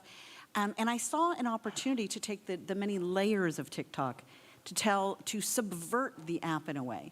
So here we have an older man with a very sad and serious story with music and dance moves and filters that could sort of edit that all up to make it interesting and palatable in 60 seconds. So it was just sort of the culmination of my prior experience and my knowing how important it is. Because if you look at a lot of Holocaust education content, whether it's on TikTok, where it can be found, or YouTube or whatever, we have millions of metric, kilometers of old footage and black and white footage and pictures and things like that. And I see a lot of Jewish institutions putting content on social media that looks like a documentary I saw when I was a kid. Right. It's black and white, it's dull, it's sad. And because TikTok is this very quick decision, you just flip through. So a person in a fraction of a second will take one look at that old black and white picture and say, I'm bored, I don't want to see it. So it's about catching that person in the first 2 or 3 seconds that they see it. And you won't get it right every time. We have a lot of videos that have gone nowhere, but his account by and large is a viral one. We've had, millions of views. Gidon has had more views on his TikTok in the past 60 days than the U.S. Holocaust Memorial Museum had in 4 years. Wow. Now, it's not the same. Visiting a museum is not the same as looking at a TikTok. I'll be the first to admit that. But that's impact. And that's an opportunity and a huge possibility. Do you think, Julie, there's an element, and I was talking about this with a colleague the other day, that for a lot of this generation, obviously Gidon is something, okay, virtual, but I mean a physical presence to hang on to. You were talking about black and white photos and all the rest of it. Is there a challenge in communicating the Holocaust through that kind of footage going forwards? I'm asking the question because I'd imagine to a lot of young people, what happened in 1939 up until 1945, they probably put it in the same bracket in their heads as the Battle of Agincourt or the Battle of Trafalgar. Which they don't know. Right, which is ancient history. That's right. So as we're going forwards, Julie, that's going to be a challenge for us, so surely. This is the key. You saw the hashtag I used there, history matters. History matters. And you notice that the young volunteers in that TikTok at the various camps that participated in our first go-round of collaborations are young people. So people on TikTok can see young people caring about a particular event in history. So I think it's really important to connect Holocaust education to what is relevant today. Why does it matter? I think young people have been told for a long time, it matters, it's so important, you must know this. But they're not connecting it to anything in their lives today, and I think that is the trick for us today. Young people today are watching Greta Thunberg and rooting for her. They're worried about climate change. They're going through their TikToks. They're living in a really pressurized existence right now. They have a lot more worries than I did when I was that age. So it's about how to navigate that, get through to them in a way that is inviting to learn more and helping them to connect the dots. Because what starts with the Jews never ends with the Jews. And that's the bottom line message. Julie, thank you so much. I'm going to let you go back to your seat. It's inspiring work. And it was a wonderful moment to spend with you. Thank you so much, Julie. And we're going to go straight to our next panel. Unfortunately, back to the darker side of social media. So I'd like to invite up to join me on my first panel, Monsieur Jean Terlier, the Secretary of the Assemblée Nationale in France, Mr. Cohen Metsu from the Federal Parliament in Belgium, Mr. Alexandre Posso from Portugal, a Member of Parliament from Portugal, and Mrs. Valentina Grippo from Italy. Thank you so much for joining me. I'm sorry to put my back to everyone. Briefly, I'll just make sure our guests are seated. Buongiorno. Thank you. I guess I'll sit in the middle if that's okay. I think everyone should have a microphone. Hopefully it's all that's working. Okay. Thank you so much. So it's interesting that Julie mentioned Greta Thunberg. I don't know how many of you are familiar. I know Zygmunt is going to know this, and perhaps Frank Müller-Rosentritt, who I believe is at the back of a room somewhere, and some of our German colleagues who are with us. As I understand it, there was a big scandal in Germany with Greta Thunberg that she was arrested at a recent climate march, and that there was a theory going around that her arrest had been entirely staged. So I guess my question is this, and I'm going to start, if I may, with Monsieur Terlier. How can we, or you rather, I'm not an elected politician, what are the challenges that you have as legislators dealing with this horrific cauldron of hate, and why is it so difficult to legislate and put legislation in place protecting against some of the fake news that we're seeing? What are some of the challenges that you're having in the Assemblée nationale in dealing with this issue? First of all, I would like to apologize because I'm going to speak in French. So, but does anyone need tout le monde comprend français? You're going to need help. Alors. I hope you don't mind. We'll borrow. Yeah. There we go, Mr. Then I will speak in Portuguese. Unfortunately, we don't have Portuguese translation. No, I'm joking. I apologize, but it's somewhat ironic that the Englishman can understand French. There we go. Merci, vraiment encore désolé. Mon anglais n'est pas suffisamment bon pour que je vous inflige d'avoir à répondre en anglais. Plus simplement, effectivement, que le législateur, il est toujours avec l'obligation de faire un certain nombre de constats avant de légiférer. Et je crois que le président Emmanuel Macron, dans son discours de commémoration au Veldiv, il est déjà élu président depuis un mois, il fait un constat. Ce constat, il est le suivant, c'est que il veut renforcer la législation pour contraindre les géants du numérique à pouvoir retirer le plus rapidement possible les contenus haineux, les contenus antisémites qui sont en ligne. Et on fait le constat, au fond, que ces plateformes ne font pas globalement leur travail. C'est-à-dire qu'on a, pour prendre un exemple, en 2017, dans le monde entier, seulement 2 millions de retraits faits par la plateforme Facebook, dans le monde entier. Et on voit une situation, alors qu'on constate que ces propos, que ces contenus antisémites, que ces contenus haineux prolifèrent sur la toile, on a de moins en moins de retraits qui sont faits par ces géants numériques à travers leur plateforme. Donc de ce constat-là, on est obligé de légiférer. L'autre constat que l'on fait, c'est de dire, au fond, quand on constate, quand on voit qu'il y a ce type de propos en ligne qui sont tenus, qui sont répréhensibles par la loi, eh bien, il y a assez peu, au fond, de dépôts de plaintes qui sont faits. C'est-à-dire que les parties victimes déposent assez peu plaintes, et quand elles le font, leur affaire, soit peine parce qu'on n'arrive pas à rapporter la preuve technique de qui est derrière le contenu haineux ou le contenu antisémite, et également aussi le fait que ces décisions interviennent un an et demi après la commission de l'infraction. Donc un dispositif légal qui n'est pas satisfaisant à travers ces trois constats. On va tenter de légiférer de manière plutôt intéressante avec une proposition qui était de dire, au fond, il va falloir contraindre ces plateformes à retirer ces propos haineux en ligne. Et on va mettre en place une amende de 375 000 € dès lors que la plateforme, quand elle a un signalement, eh bien, ne retire pas ce contenu haineux. La grosse difficulté à laquelle on s'est heurté, c'est qu'en réalité, qui détermine qu'un propos haineux et antisémite? Est-ce que c'est à la plateforme de le faire, un opérateur privé, ou est-ce que c'est, au fond, à un juge judiciaire qui est garant des libertés à déterminer si un propos est un propos haineux ou antisémite et donc constitutif d'une infraction et alors doit être enlevé, ou est-ce que c'est un opérateur privé à faire ce genre de choses?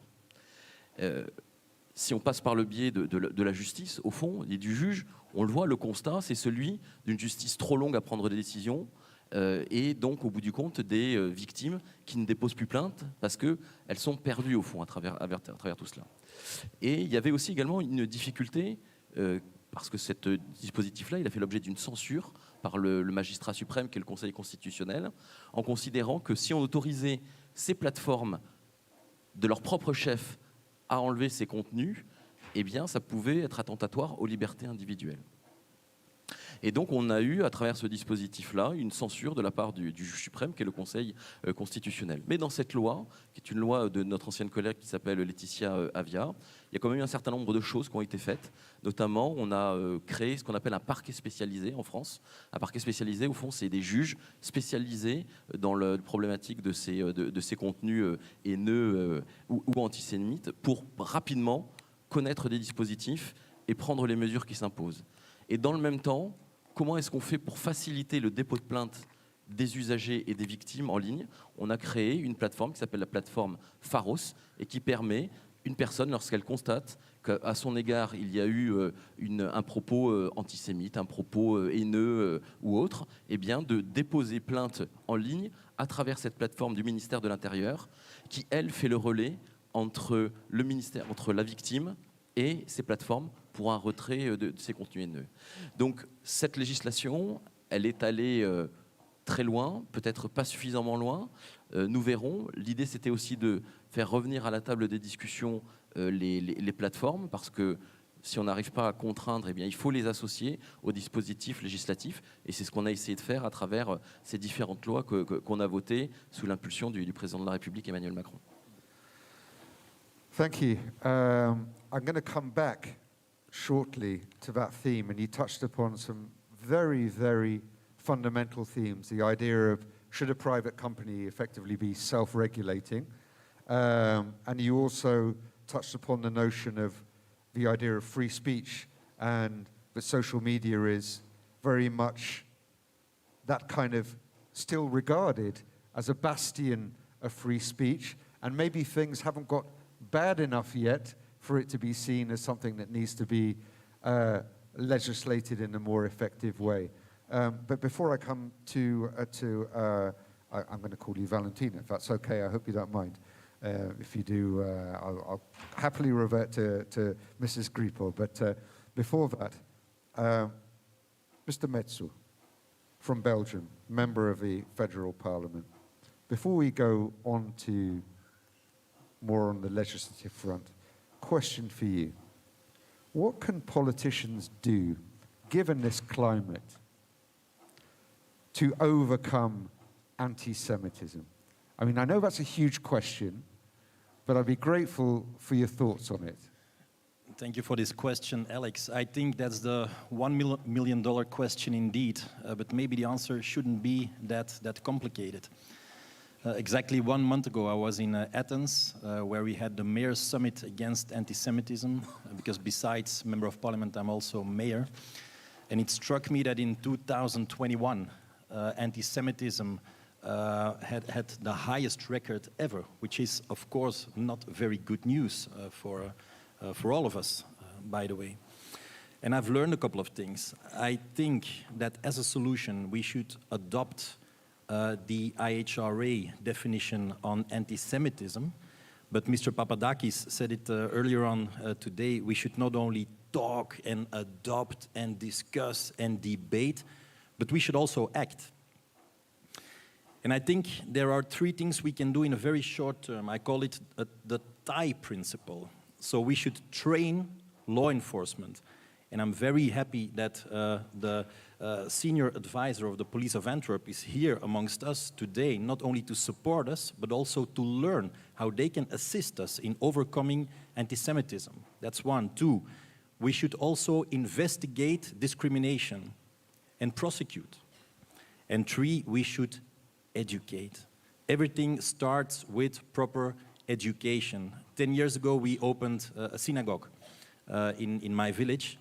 My rabbi, I call him, I'm not Jewish, by the way, but I call him my rabbi, so I think I'm half Jewish, Menachem Hertz, he told me, listen, let's open the doors of the synagogue, and we will invite all sorts of children coming from other disciplines, from other schools, just to get to know each other. What is the Torah? What is the Shoah?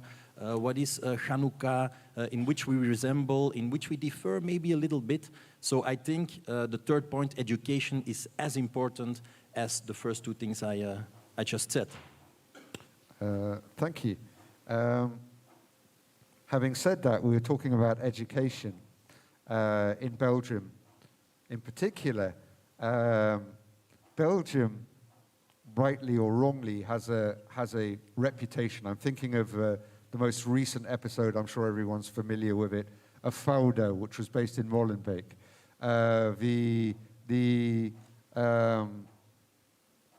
The Paris terror attacks were you know, there was quite heavy Belgian involvement. I completely agree with education being the key. Is there a lot more work to be done at a minority level? I mean, it's one thing to bring in people in your village, but I get the feeling that in the cities, whether it's Antwerp or whether it's Brussels or Liège or wherever, there is not only an almost willful ignorance about Jews. And how do you think we can overcome that? You're completely right. It was actually the second point I made. The second thing we should do is investigate the discrimination. But that sounds not hard enough, because for some people, let's say, repression is the only measure we can undertake. I was chairman of the committee Fight Against Terrorism, but because not only in Paris we suffered the attacks, and again my condolences, but also in Brussels and Molenbeek with our terrorist attacks, 30 innocent persons died, more than 300 persons got injured, 1,500 victims, and 6 years after the facts, now the biggest process in history in Belgium started. And it started on a disgraceful level. So imagine that all the victims are sitting in one hall, the NATO building, the former NATO building, by the way, and that those terrorists are behind glass. And that their lawyers, they say, listen, stop, this glass has to be removed because they are not animals. So for the first weeks, we had a discussion on they shouldn't be behind glass, they shouldn't be searched every morning, and so on and so on. So for now, the victims are actually being victimized for the second time. So I do agree, fully agree, that we shouldn't be naive anymore. And for the past few decades, I'm afraid that we did a bit too much like this. We didn't see it coming, but when it rains in Paris, it drops in Brussels, they say. So I think that only hard measures for such kind of persons are necessary to undertake. Thank you, Cohen. Valentina, lovely to have you with us. Your thoughts, be interested to get your thoughts on this broad topic, but also this idea of legislating against effectively an organ of free speech and the challenges that come with that. So your thoughts as an Italian MP with a recent change of government and all of the challenges that have come with that, and of course, if it's possible in the short time that we have, to also touch upon the Italian political scene and the Italian sort of legislation in place or planned legislation for dealing with social media, in particular hate speech. Okay, thank you for your questions. Well, we would need a couple of hours just to address all the issues that you touched, but I think there is one thing above all has been said, that is culture, that is information. I'm a journalist before being a deputy in the Italian parliament.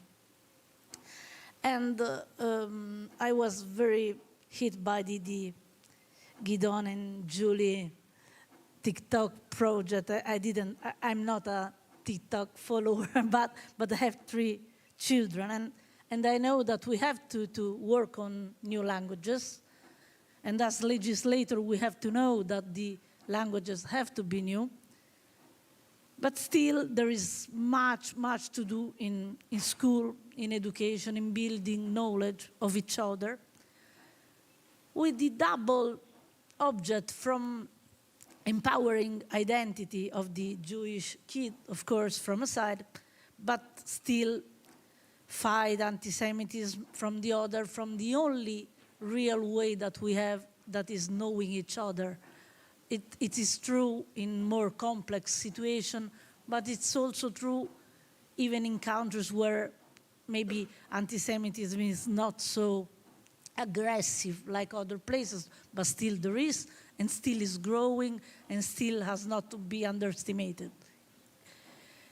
I have a personal experience that I want to share with you. When I was a local administrator, I used to be a school delegate in the city of Rome before being in the parliament.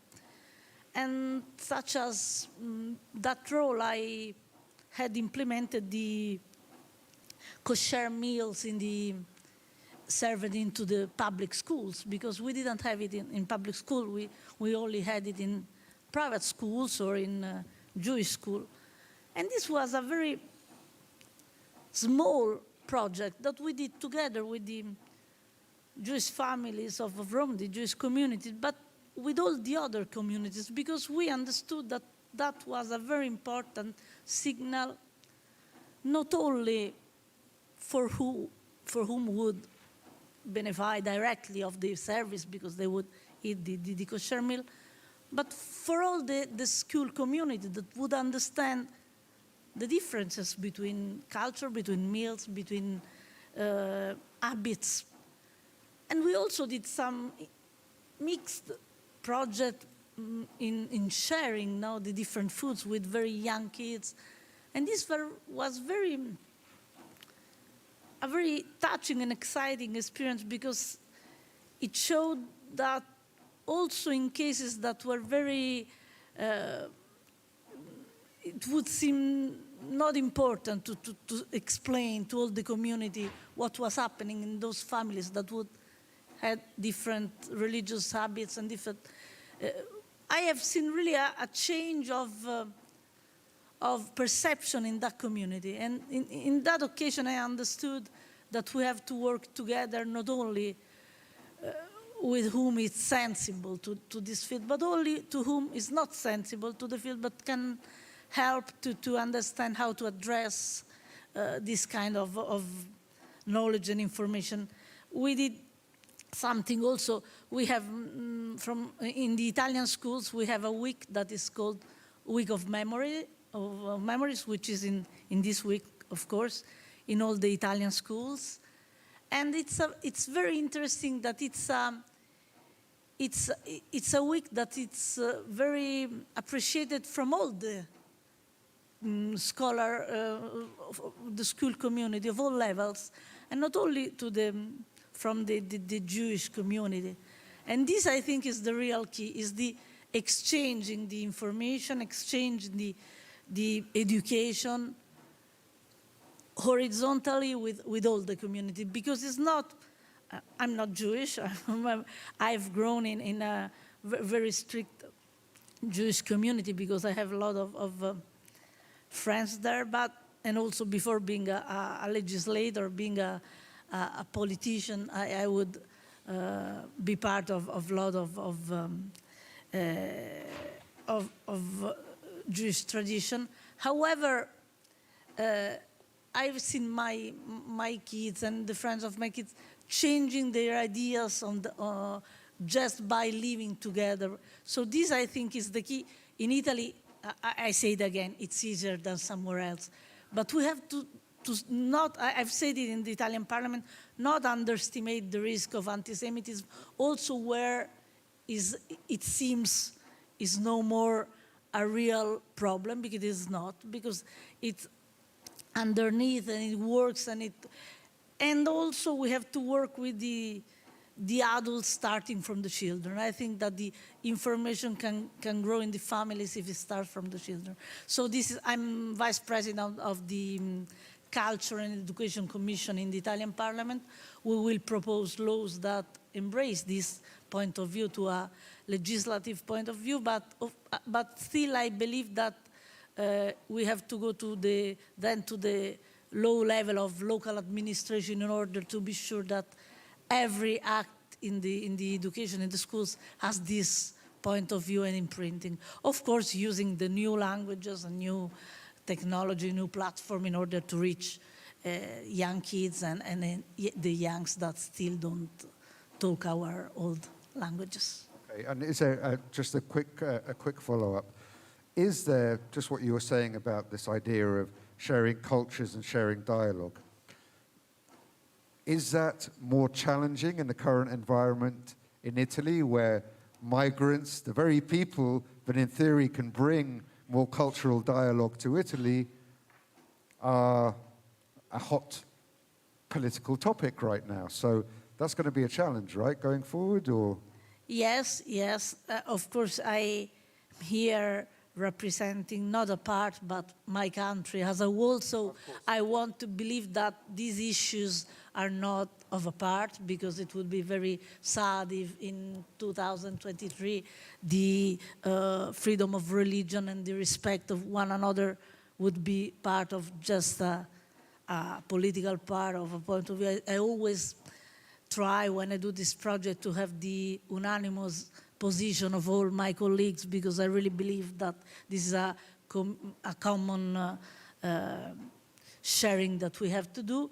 Of course, it's a delicate period in Italy. We have to be aware that not everyone has my same point of view, so we have to be aware. But still, I think that the politicians just reflect the citizens. So if we start from the people, we will be sure that no risk. Amen to that. Alexander, you've waited patiently, and thank you for that. I will say that France has one of the largest Jewish communities in Europe. Belgium has Antwerp, has a growing community in Brussels as well, which is famous the world over. Italy's Jewish quarter and its carciofi are world-renowned. Before, over lunch, we had a very, very brief discussion, and he said to me, you know, the Jewish community in Lisbon is quite small, it's only 1,000. We spoke about Porto, which is presumably even smaller. My question to you is, and feel free to jump in on any of the other issues that your parliamentary colleagues from other countries have raised, but in that environment, in a country like Portugal, which has a very, very small Jewish community, how does one keep the lessons of the Holocaust and what happened during the Second World War relevant? Well, first of all, let me start just to thank to EGA, to the invitation to the Portuguese Parliament. Well, I would like to stress 3-4 points regarding all these issues. Two are positives and two are more negative. Well, a positive point is that when we look at the last decades, we only had one sad moment in Portugal. That was in 2007 when the cemetery of the Lisbon synagogue was attacked. And we can see that the anti-Semitism, and I was discussing that with also the two colleagues of mine, also members of the Portuguese Parliament, and we are all from different parties, so we can have our daily discussions, but we were agreeing that we cannot see a daily anti-Semitic attitude such as present in Portugal as might be in France or Belgium. But, for example, another negative issue was that perhaps you are all aware, in the last years Portugal has had a nationality law that allowed thousands of Israelis to apply, and also other foreigners to apply for the Portuguese passport, that raised some concerns and also some issues regarding the transparency of the process. And of course, when we were discussing, of course, the requirements to have the Portuguese passport and because of that, the European passport, we saw some anti-Semitic opinions. But as we don't have a huge Jewish community in Portugal, of course we have centuries of Jewish presence in our country, we might say that this is only when time to time hot topic appears, such as the nationality law and the requirements to have our passport due to the past of Sephardite Jews. And also, for example, when we are discussing in parliaments some votes regarding the state of Israel and the relationship with Palestine.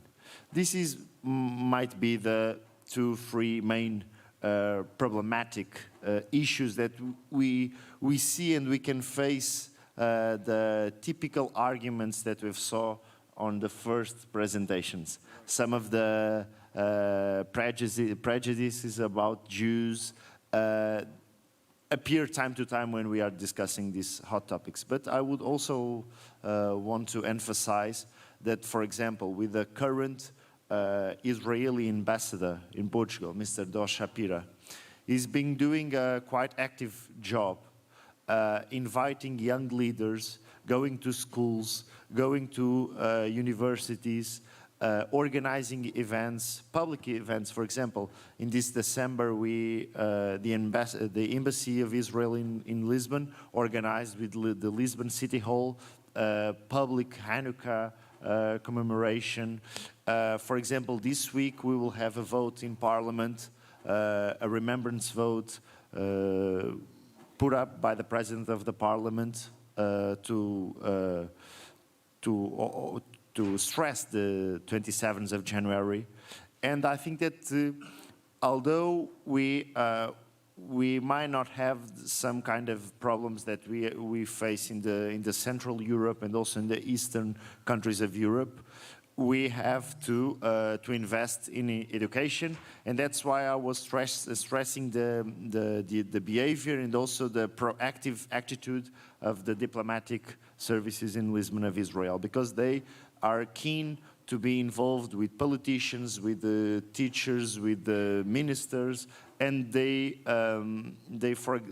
this week also, for example, they will organize with the German embassy in Lisbon a remembrance ceremony because of the International Day to the Victims of Holocaust. Sorry, I was just going to say, so what I'm getting from what you're saying is in Portugal you prefer almost a soft power approach to cultural dialogue as opposed to the kind of legislative challenge that Monsieur Terlier is having to deal with in France. Yeah, because we don't have those kind of accidents or violent episodes, but we have to be aware, of course, and I think that the work that we as members of parliament can do also with the Embassy of Israel is to maintain this tolerant spirit, because we know that time to time anti-Semitism appears. And I gave you 2 examples, the nationality law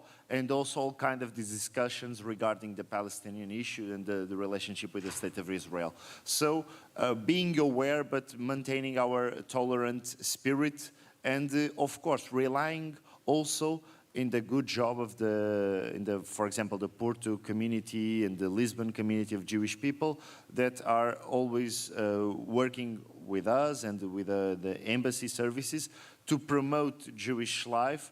Although, of course, as we are a quite Catholic country, we have strong ties and also strong relations with the Jewish communities, and we, for centuries, have been also part of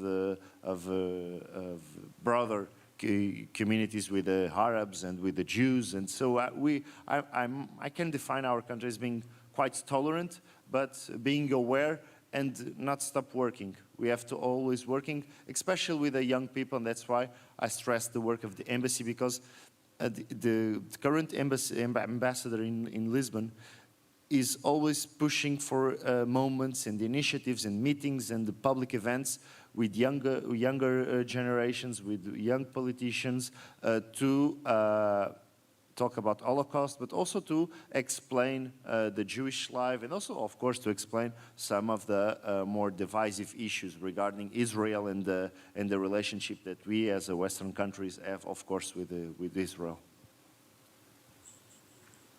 Thank you.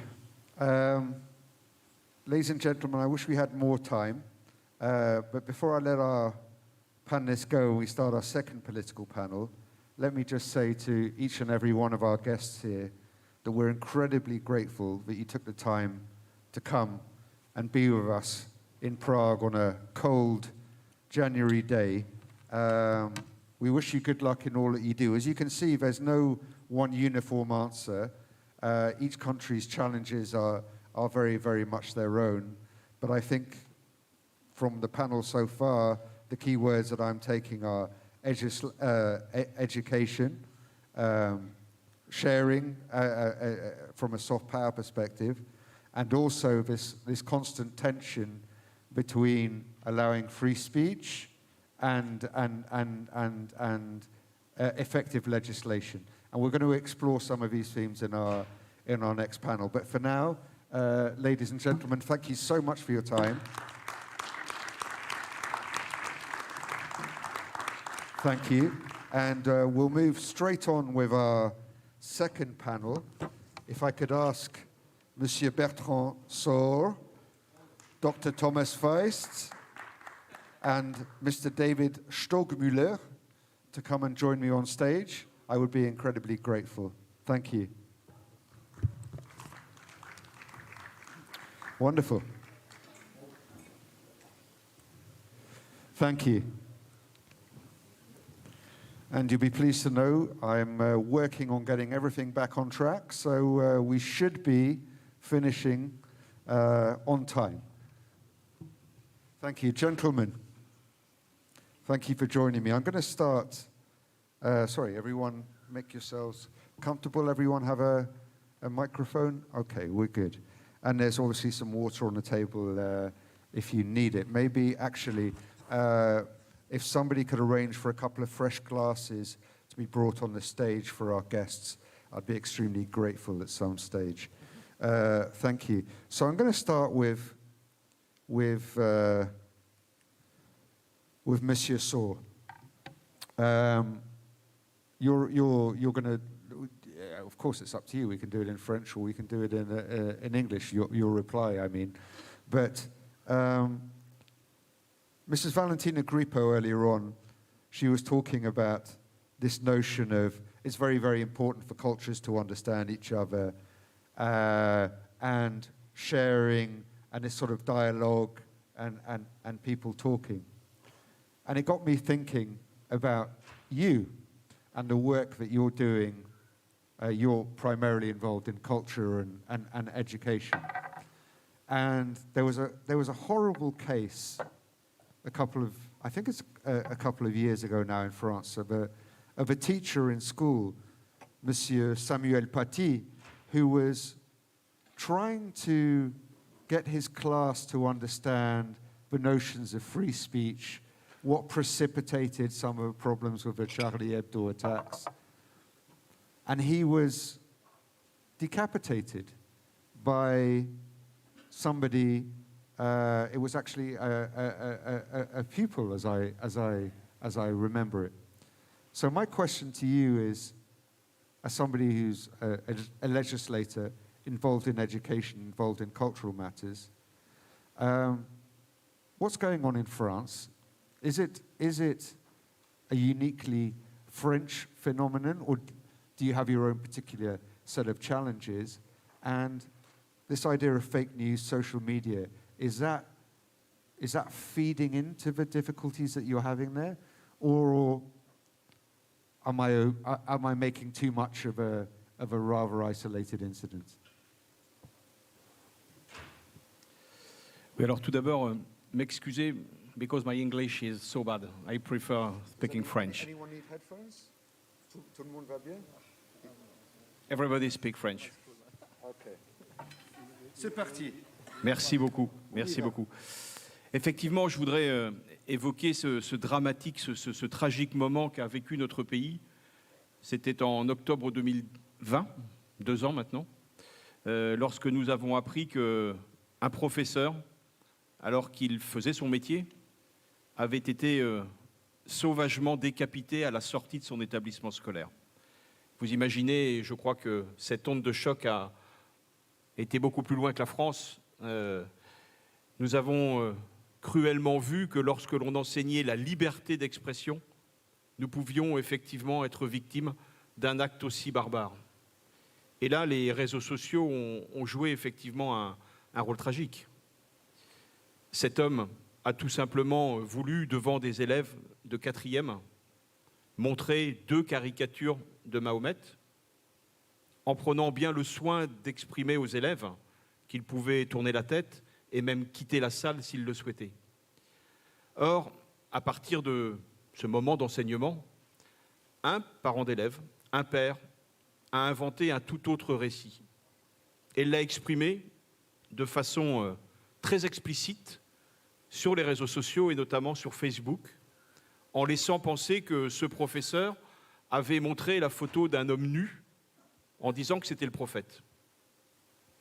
Vous imaginez derrière comment la viralité de cette publication Facebook a pu être destructrice, Et, malheureusement, elle a été relayée des dizaines de fois, des centaines de fois, sans que jamais personne ne se questionne réellement de la véracité de ce qu'il y avait dans cette publication.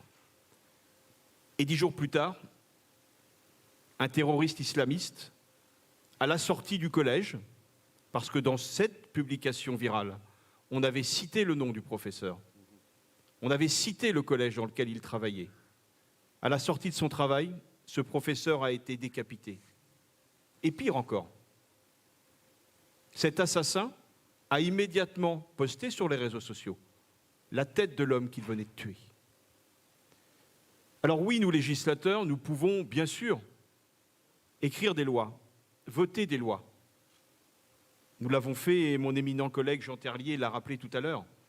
Simplement, les lois ont leurs limites. Et moi, je crois, comme vous le pensez tous, que l'éducation doit être effectivement le paravent, la parade essentielle. Voyez-vous, avant d'être législateur, j'étais enseignant.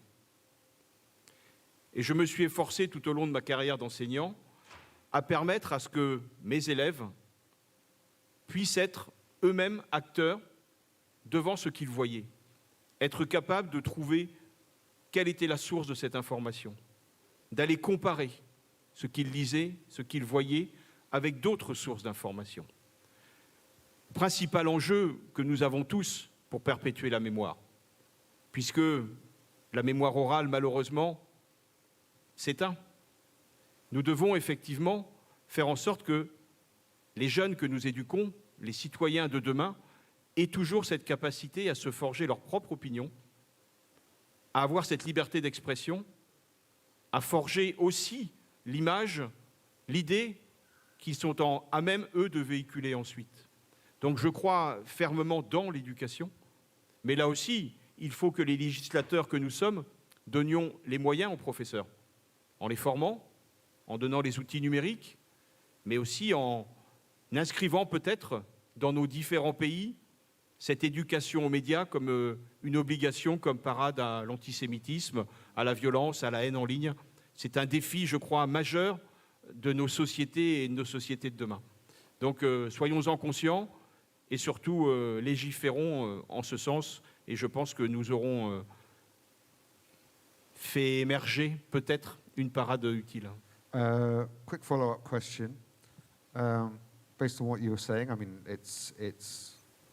I agree with every syllable.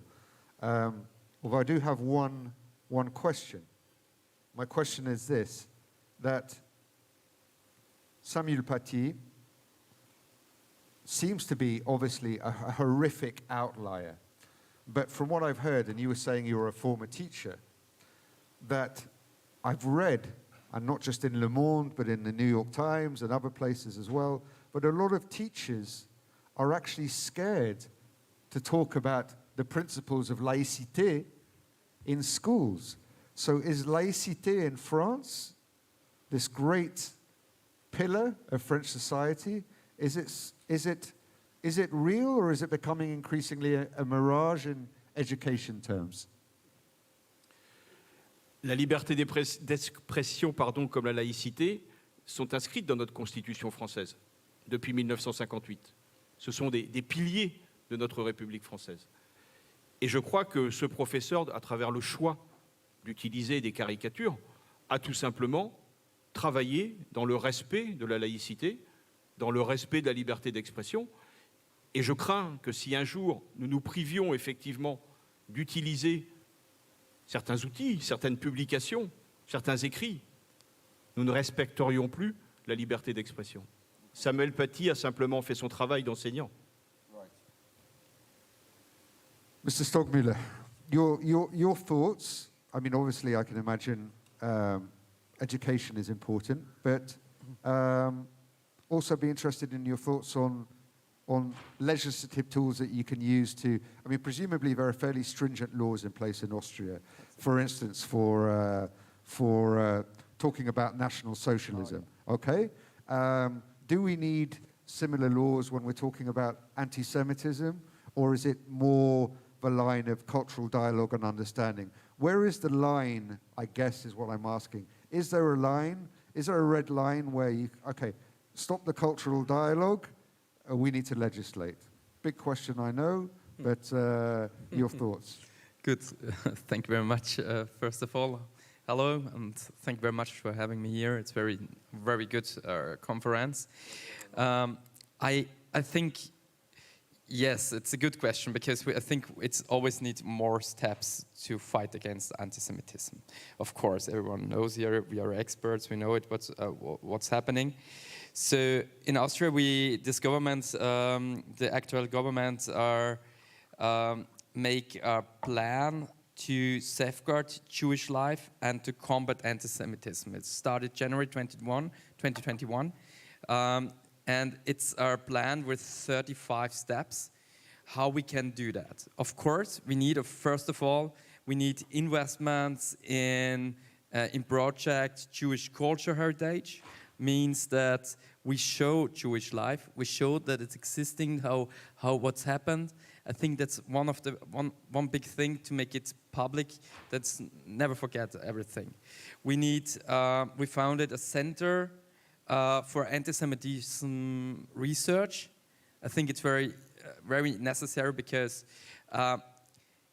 it's always depends on NGOs and how much are the real false, how often it happens.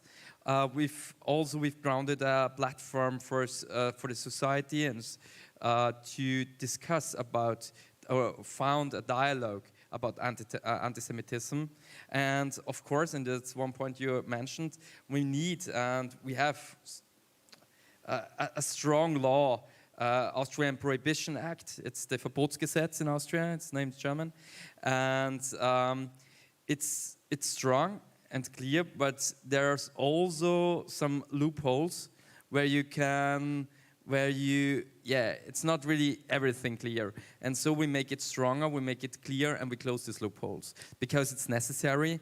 And we saw it also in the COVID demonstration the last time. You mentioned it on TikTok and all the things, on WhatsApp and Telegram is much worse. And where you find some anti-Semitism product, photos, and all this stuff. And I think we need a strong act to close that. And of course, we need to teach, as of in education. I think youth platforms, youth centers, and teachers. We have to educate the teachers. It's one of the most things, not what's anti-Semitism, but they have to learn how you have to discuss it, how you have to speak with the children, how to discuss the dialogue, how to find it. And we have to bring Jewish people to the schools as well. Because I think one of the other guys on the panel said we are a Catholic country, of course, but we have to find a way for dialogue, and it's very important to what is Jewish, and I think it's very important for the children as well to learn it, find respect to other cultures, find the respect to other churches. I think it's very, very, very one point what we have to work on it. And yeah, I think it's a progress, and we are working on it, and it's very important to don't say everything will happen in the social way or in the NGOs. We have to take it on a higher level, on a political level, and to discuss this and make strong laws, and also find the link to the community and to the people to see the problems and find a solution. Okay, thank you. I guess just a quick follow-on, going back to what the challenges that Monsieur Terlier was talking about in the previous panel. I guess I'm asking you as a young parliamentarian, looking forward into your political future, very difficult to do, of course, but do you feel that we're moving inexorably towards legislating social media, or do you think it's going to be this sort of, to use an economic term, the sort of Adam Smith invisible hand of a market, it'll sort of regulate itself? Which, looking ahead 3, 4, 5 years from now, where do you think we'll be going?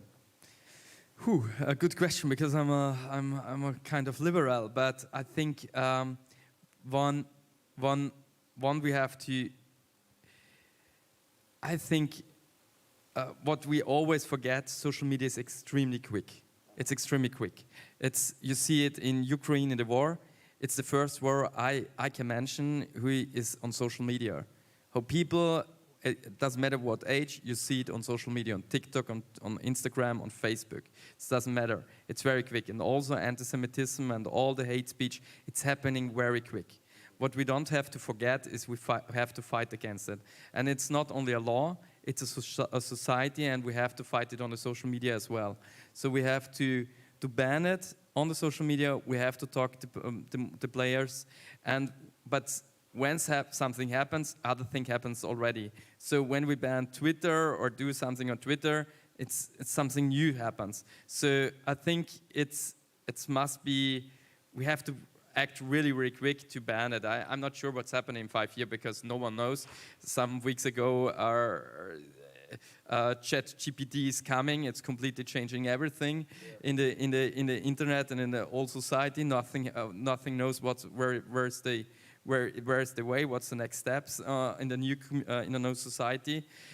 So I don't know what's happening in 5 years, but what we don't have to forget, we have to work on it and talk about it and have to discuss about it with the experts who really knows what should we do and how we can fight against it. Thank you. Thomas. It's me. Hello. Thomas, first of all, I got a couple of remarks. One, you're from the state of Saxony, and I can tell you from a European Jewish Association point of view, my eyesight isn't so good, so I can't tell if my dear colleague Kalman Shalai is in the room, but the Action and Protection League was engaged in some activities trying to reform curriculums and get sort of more Jewish subjects or topics onto the agenda in the German education system. And what we found is that while the country is unified, its education systems aren't.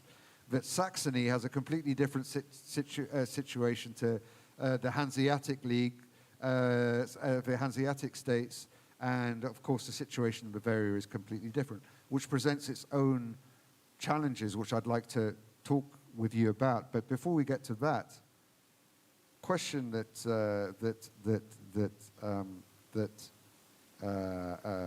David was just talking about. And it's perhaps a controversial question, and I'm going to put money on it that after this panel that Zygmunt's probably going to want to jump in, and I promise you will get an opportunity to do so. Is there a case to be made that by banning the hate speech, you merely push it underground, but by keeping it in the open for everyone to see and then eventually removing it, you effectively set the bounds for acceptable behavior. Do you see the distinction that I'm trying to make? The sense of we can't point out what is bad if we don't allow anyone to see it. It's only this kind of evolving conversation that can that sets the sort of social parameters. Sorry if that's an overly convoluted question. I hope you understood it okay. I'd just be interested in getting your thoughts. Okay, thank you for inviting me first. I always got some new inspirations from conferences like this, and also it shows that we are not alone to talk about these topics. First, you named the federal system in Germany for education. Yeah, we could complain about it, but it is like it is, so we have to face the situation as it is. From my point of view as a commissioner of Jewish life and combating anti-Semitism in the Free State of Saxony is, how can we develop our education system in Saxony? That is my point. Later on we could talk about other education systems in Germany, but that's not my point. But you named a real serious problem. How to deal with hate speech, not to show it as a topic. So to make it clear, of course there has to be a border, a clear sign, a stop sign behind that. We can't discuss about that. You have to be aware that those who are engaged in hate speech and conspiracy theories, they are also smart people, because intelligence and ideology are not on the opposite. If you remember the League of the SS, everyone has a PhD, or almost everyone. So it's not a question of intelligence. And they also have lawyers. And the lawyers exactly train them what is acceptable by law, not by moral or by the content, but what is acceptable by law. And that makes it really difficult. From my personal position, I would say it is better to talk with young people, with students, about a real issue and have a debate about it and not to hide it. But still, what I say, there are borders. All other things I saw in the excellent lesson I learned today, you can deal with it also in schools. And if you use these examples from social media, it's more interesting for them as well to talk about it, because it's their daily life of media consuming. Okay. So we just spoke about the challenges of the laws. I just want to give you a brief example. In Munich, there's an auction house called Hermann Historica. They are selling Nazi memorabilia. I'm talking about Wehrmacht toilet paper, the dog collars that used to belong to Eva Braun. I actually had a petition that went through the German Bundestag, and the answer came back after 2 years, which, by the way, anyone in Germany in the room, I cannot believe that your bureaucracy still uses fax machines. I found this utterly incredible, but in any case, after this long period, they came back to me and they said, we were looking for a ban. They said, 80% of what you've asked for is already in legislation.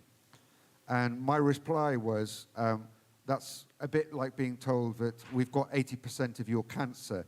I'm kind of still worried about the 20% that's left. So from that perspective, what are the limits of the law? And I mean, the law is not set literally like our laws in tablets of stone. I mean, it's an evolving thing. So how do we evolve it to include more of these? Surely it needs somebody to sort of take an initiative. And I sometimes feel that that lack of initiative. And I guess I kind of want your thoughts on that. So sorry for I'm being not a lawyer. No, sure. But what I learned, and I was 8 years also member of parliament and doing law, it's a foreign language. Right. It's a foreign language, but in my position now, what I try to do is first to make politicians aware of what means Jewish life. So Jewish life means, for example, that it's not just 27th of January every year. There are Jewish holidays as well.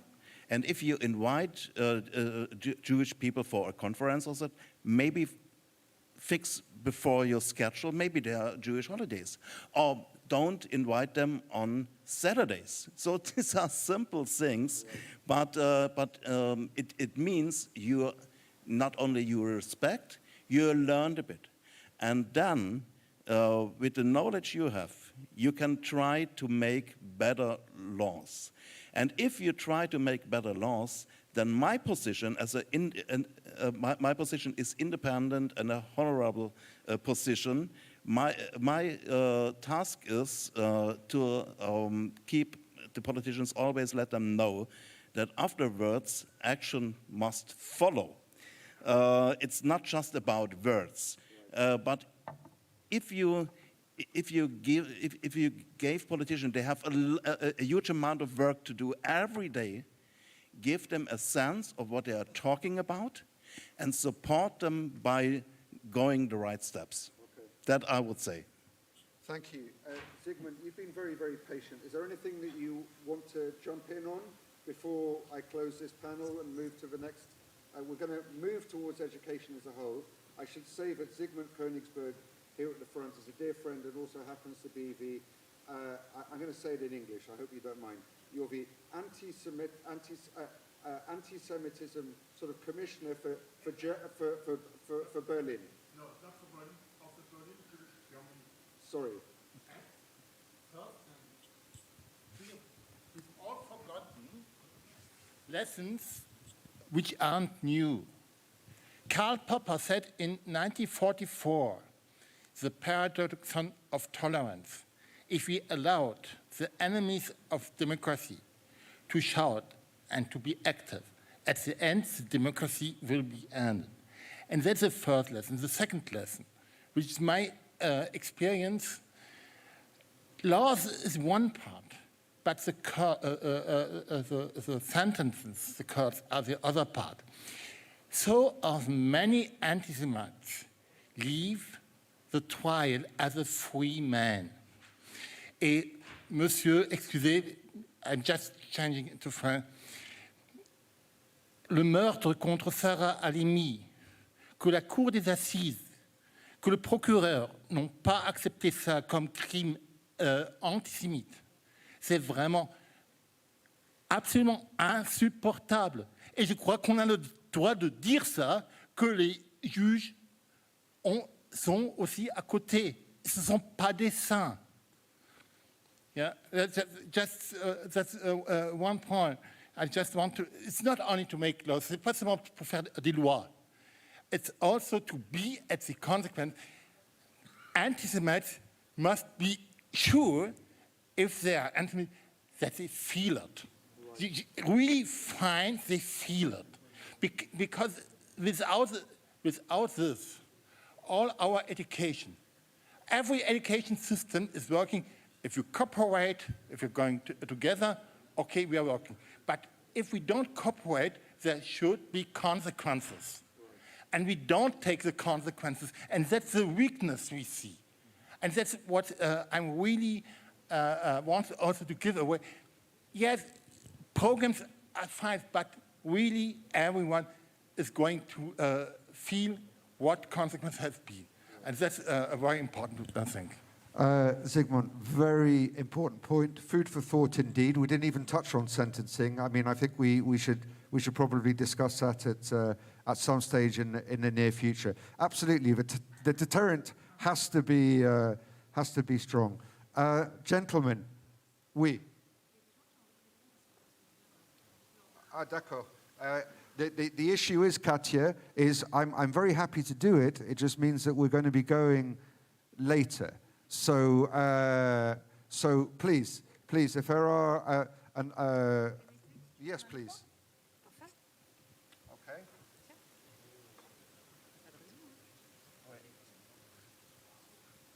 Très court. Bonjour à toutes et à tous. C'était juste pour rebondir sur l'intervention de notre ami à l'instant sur l'affaire Halimi. Je sais que ça a jeté effectivement un effroi au sein de la communauté juive. Ce qui est regrettable dans l'affaire Halimi, c'est pas tant le fait qu'on ait reconnu ou pas le caractère antisémite de ce crime horrible, mais c'est le fait qu'il était déclaré irresponsable pénalement pour des raisons d'ordre psychiatrique qui relèvent effectivement de l'expertise des hommes de science. Si la cour d'assises avait été saisie de ce fait effroyable, le débat aurait été posé devant les juges, et les juges, dans leur souveraineté d'appréciation, auraient peut-être reconnu, et je l'espère l'auraient fait, le caractère antisémite. Donc c'est pour un autre problème que l'affaire n'a pas été portée devant la cour d'assises. On l'a bien regretté, d'ailleurs on a légiféré ensuite pour améliorer notre dispositif lorsqu'on a affaire à des gens qui peuvent s'abriter derrière les responsabilités pénales. Voilà, c'était juste une nuance que je voulais apporter à vos propos. OK, thank you. OK, and we have... Voilà. Non mais, bon, en France, on aime bien débattre. Les Français aiment bien débattre et nous sommes là plusieurs députés français et plusieurs à être juristes. Et c'est vrai que nous devons évidemment respecter les décisions de justice et encore plus nous qui sommes députés, puisqu'il y a la séparation des pouvoirs en France. Néanmoins, nous devons reconnaître et affirmer que ce crime a été perpétré dans un contexte de remontée très forte de l'antisémitisme en France. Et que on ne peut pas l'ignorer. Alors que le responsable ait été reconnu justement irresponsable et qu'il n'ait pas pu être jugé est une chose et qui est parfaitement regrettable. Mais nous pouvons aussi, comme l'a fait notre ami en tant que citoyen, déplorer et dire notre aversion, l'horreur que nous inspire ce crime qui a été perpétré dans des conditions effroyables et dans un contexte de remontée de l'antisémitisme, ce qui explique aussi notre participation à ces 2 jours de colloque à Prague pour dire que nous avons une responsabilité dans le contexte qui est celui que nous connaissons en Europe, de nous battre pour ne pas connaître à nouveau ce que nous avons connu il y a malheureusement quelques décennies. Okay, I'm very, very happy. Thank you, Katja, for those important interventions. Ladies and gentlemen, I'd like you to put your hands together for this panel. We're now going to move. Thank you very much, gentlemen. Thank you for your time. Merci, Monsieur So. We're now going to move to, we sort of been moving exponentially in this direction anyway towards education. Sorry, I'm going to put that down. And it now gives me great pleasure when we're talking about education in our places of learning and some of the challenges involved. It now gives me great pleasure to give you a brief presentation by Dr. Thomas Danzel, who's the professor of a technical university of Munich, member of a German board of the International Council of Monuments and Sites, ICOMOS, and member of a national scientific committee of the conservation of 20th century heritage, to talk through some of these issues before and saving perhaps the most important thing for last, which is our future generation, before we will be going to a panel from young university students from campuses across Europe, how they feel today, right now, being Jewish and being pro-Zionist or pro-Israeli on campus. But before that, of course, Professor Danzel, please come and join us. Thank you. And technical team, we're ready for the PowerPoint. Thank you. Thank you, Alex. Thank you for this invitation. I'm really happy to present you in a short time some impressions from my work of the last 8 years. Yeah, you can see. Never forget the past. That is our motto of today. And it has already been said by Alex that the political change in the 90s and the fall of the Berlin Wall caused new challenges in dealing with anti-Semitism in the societies of transformation, in the Eastern European part especially, but also in Central Europe. So going back to Maurice Halbwachs, a French philosopher, who coined the terminology of the remembrance culture with his idea of the collective memory, stands at the base of many initiatives performed in Germany in the last years, which were controversially perceived, and shows clearly up that the stones are speaking to us. The material culture is an essential part for our better understanding for our common history, and especially the narratives of anti-Semitism during the centuries. Last year only there was, I'm not as well a lawyer, but you might have followed this trial about the historical monuments exposed as an intentional monument by the builders, becoming then an agit-propaganda issue to be fought in modern understandings. But why does it? Oh, I thought that it's working. I'm sorry for that. I just resume what I've just said. Here is the last year's trial. And that obviously this, in a kind of iconic defeat of the stones are still speaking to us, but not in just a one directional way, but it's talking about the society, about victims and perpetrators, as I stated before.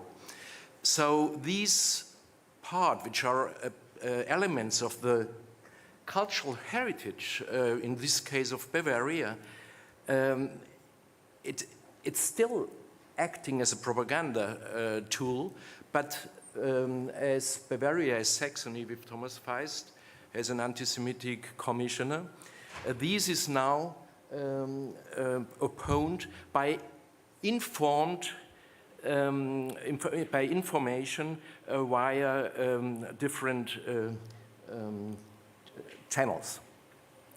The same happens with the other side, that it's not to allow to glorify Nazism with their remains or their relics, but as they are found vandalized, as in this case in Wuppertal, they are presented and commented.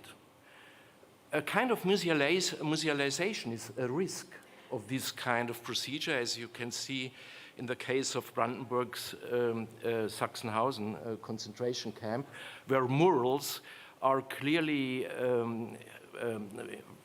showing us the antipodes of the life in the concentration camp, and that the will for survival was expressed by some mural painters in a cartoon's way. And this is a thing which stands at the base of our discussion in Terezin. I came to Terezin 8 years ago by invitation of Uta Fischer, who has organized a mapping project which is called Ghetto Traces in Theresienstadt, which is following other tracks than the usual one, which is common to every European state dealing with the memory of the Shoah.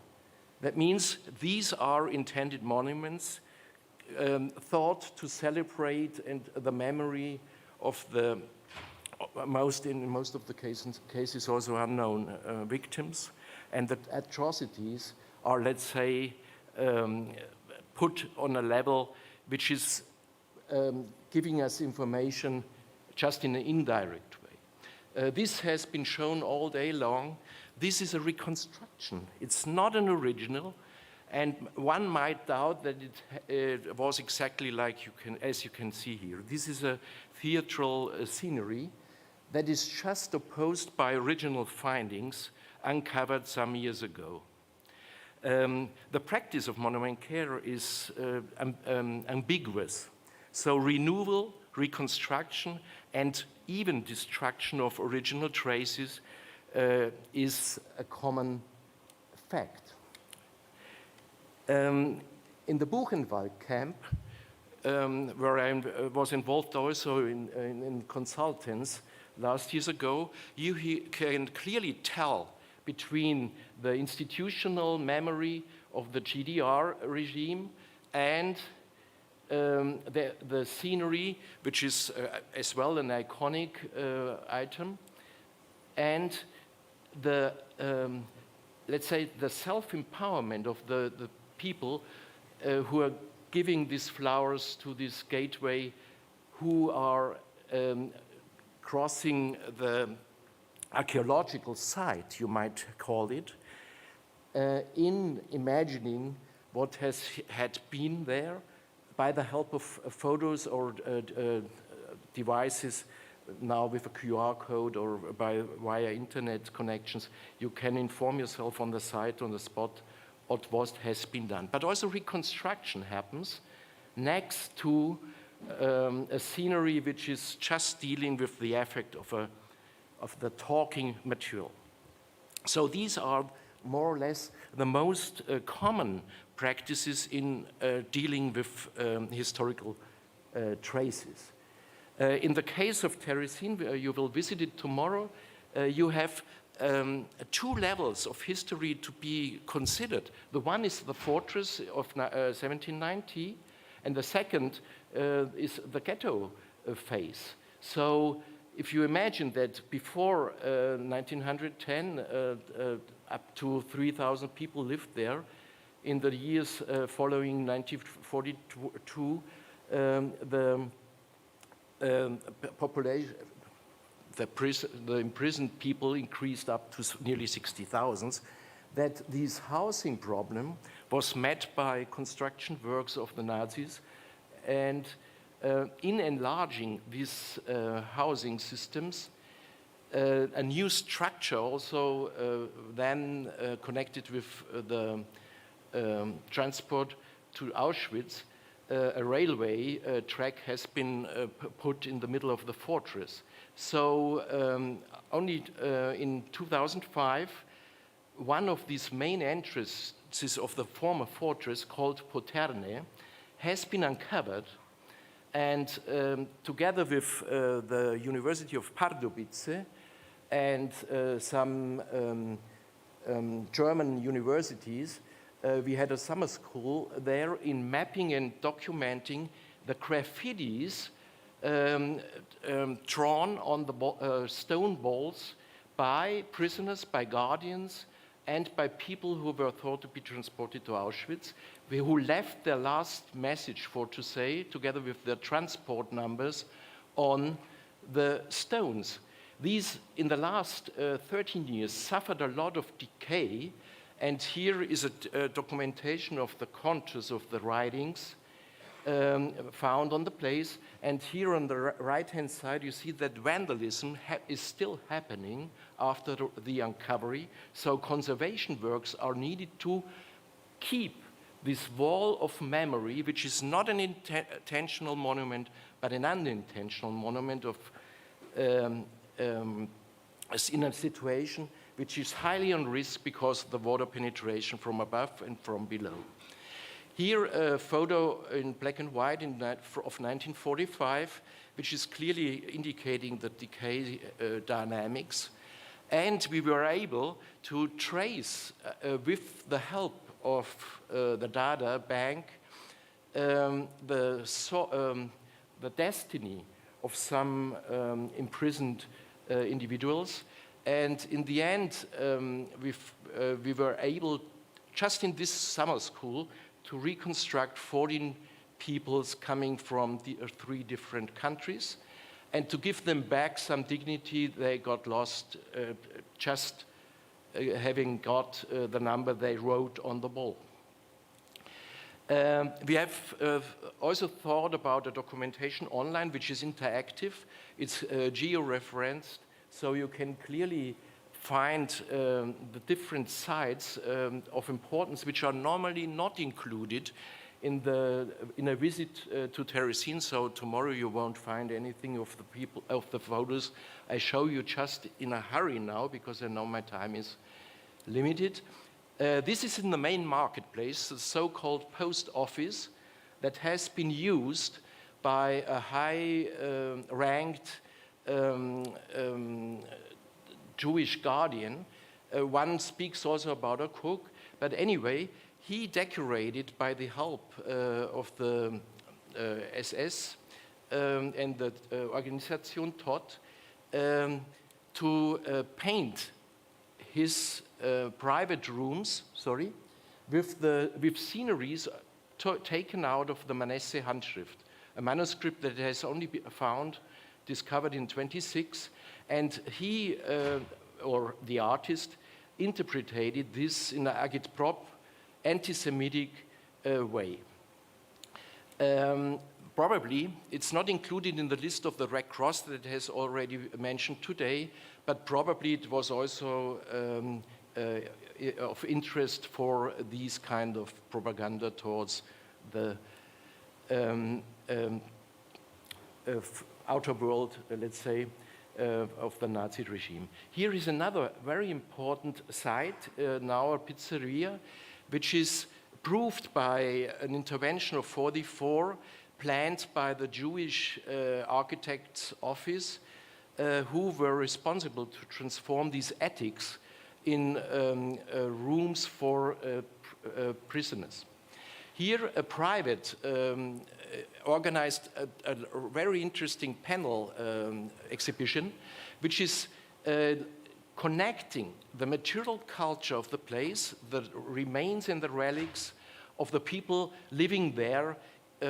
We heard today from Gideon that places thought for 2 or 3 people were crowded by 12 or more.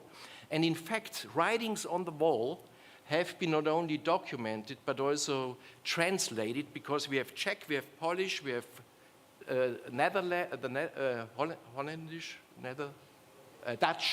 Dutch, and we have also some funny, sorry for commenting this like that, funny details as this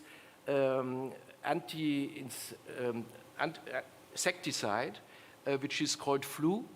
You can even see it, because obviously bugs were everywhere in these rooms.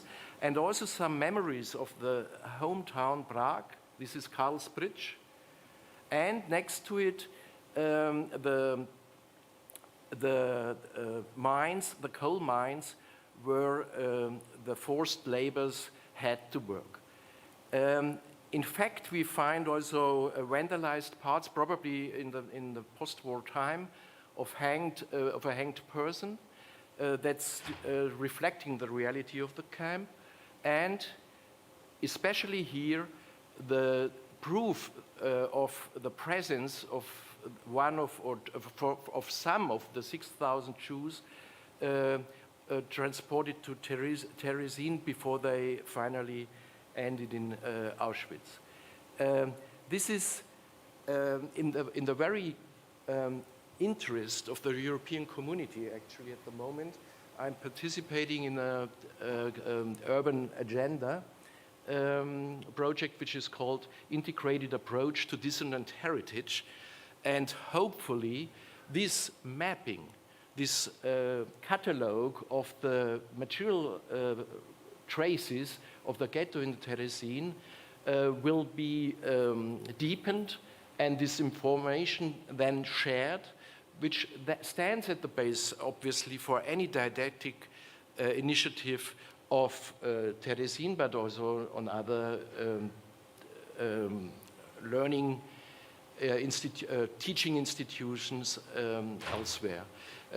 I know that there's a very well-working network, especially on the didactic level, but I'd like to emphasize, last but not least, that conservative restorers until now weren't involved in the discussion how to present, how to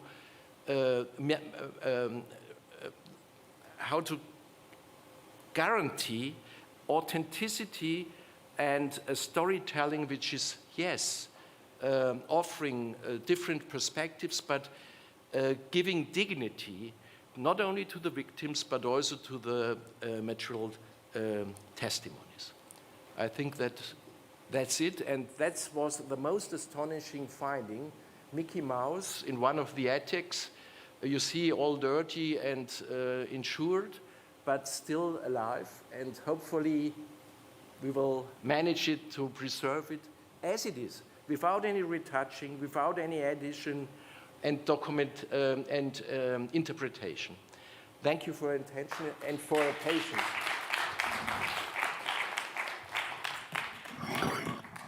Professor, fantastic. I had to improvise because you know I had a text as Alex. I know. And I'm convinced you have Swiss blood because your timekeeping was immaculate. So thank you so much. I know, I'm sorry. Ladies and gentlemen, thank you. We're coming more or less to the close. There's just one final panel, and we're talking about our Jewish future. We've talked a lot about the past, we've talked a lot about Holocaust remembrance, but we've also talked a lot about education. And the theory, as my chairman, Rabbi Menachem Margolin, put it earlier on, all the theories, all the statistics, everything else is all extremely useful, but it doesn't necessarily reflect what is going on the ground. So we thought it would be very, very useful to close this symposium with a delegation of some of the brightest and most promising minds and future Jewish leaders that we have across Europe. So I'd like to take the opportunity. This next panel, by the way, will be moderated by a Czech master's degree student at Charles University here in Prague, Miss Yvonne Penkavova, and she will be joined by Miss Gabriella Tulchin, a university student from Munich, Mr. David Fiorentini, the president of UGEI Italy, which is the Italian students' Jewish movement or union. And lastly, by no means least, Mr. Juan Caldes Rodriguez, who was a recent graduate and is now a member of the EGA staff. So if the panel would like to come up, if you'd like to make them feel welcome. And Yvonne, I'm going to hand over to you. You will have the microphones, and we're eager to hear about your experiences. Thank you, everyone.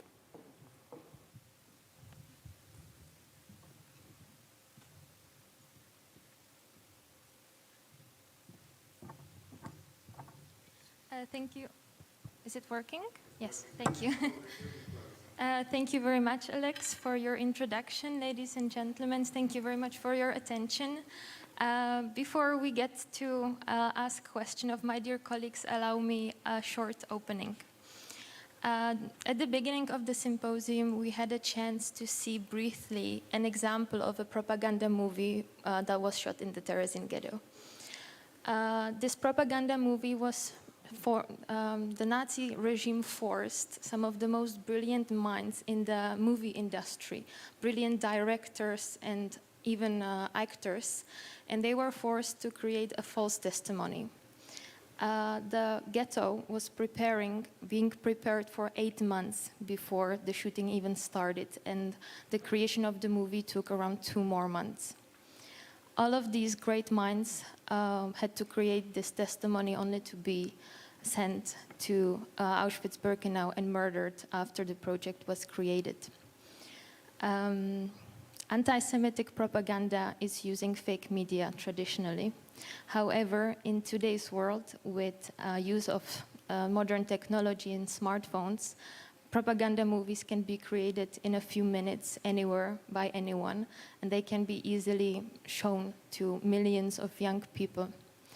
This is done obviously on purpose to manipulate minds of students, and it has a tremendous impact on everyday life of Jewish students in campuses here in Europe, but of course, for example, in the United States.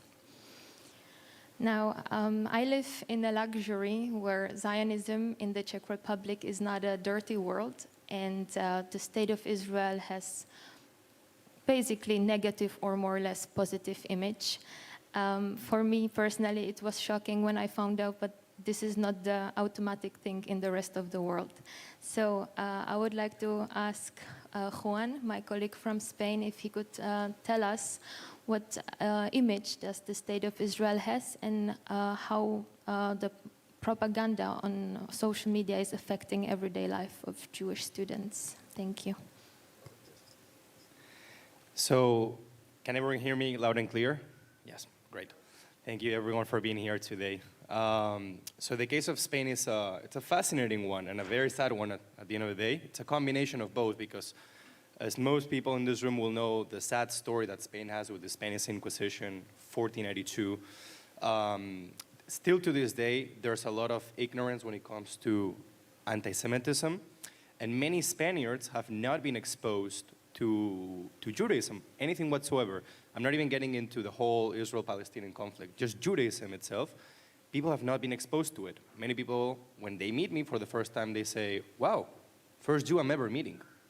First Jew, and you look like, you know, the nose, and I'm like, yeah, I'm just like normal, like you are. So people have not been exposed, which is a sad thing, because we should normalize being Jewish, just like anything else in the rest of the world, obviously.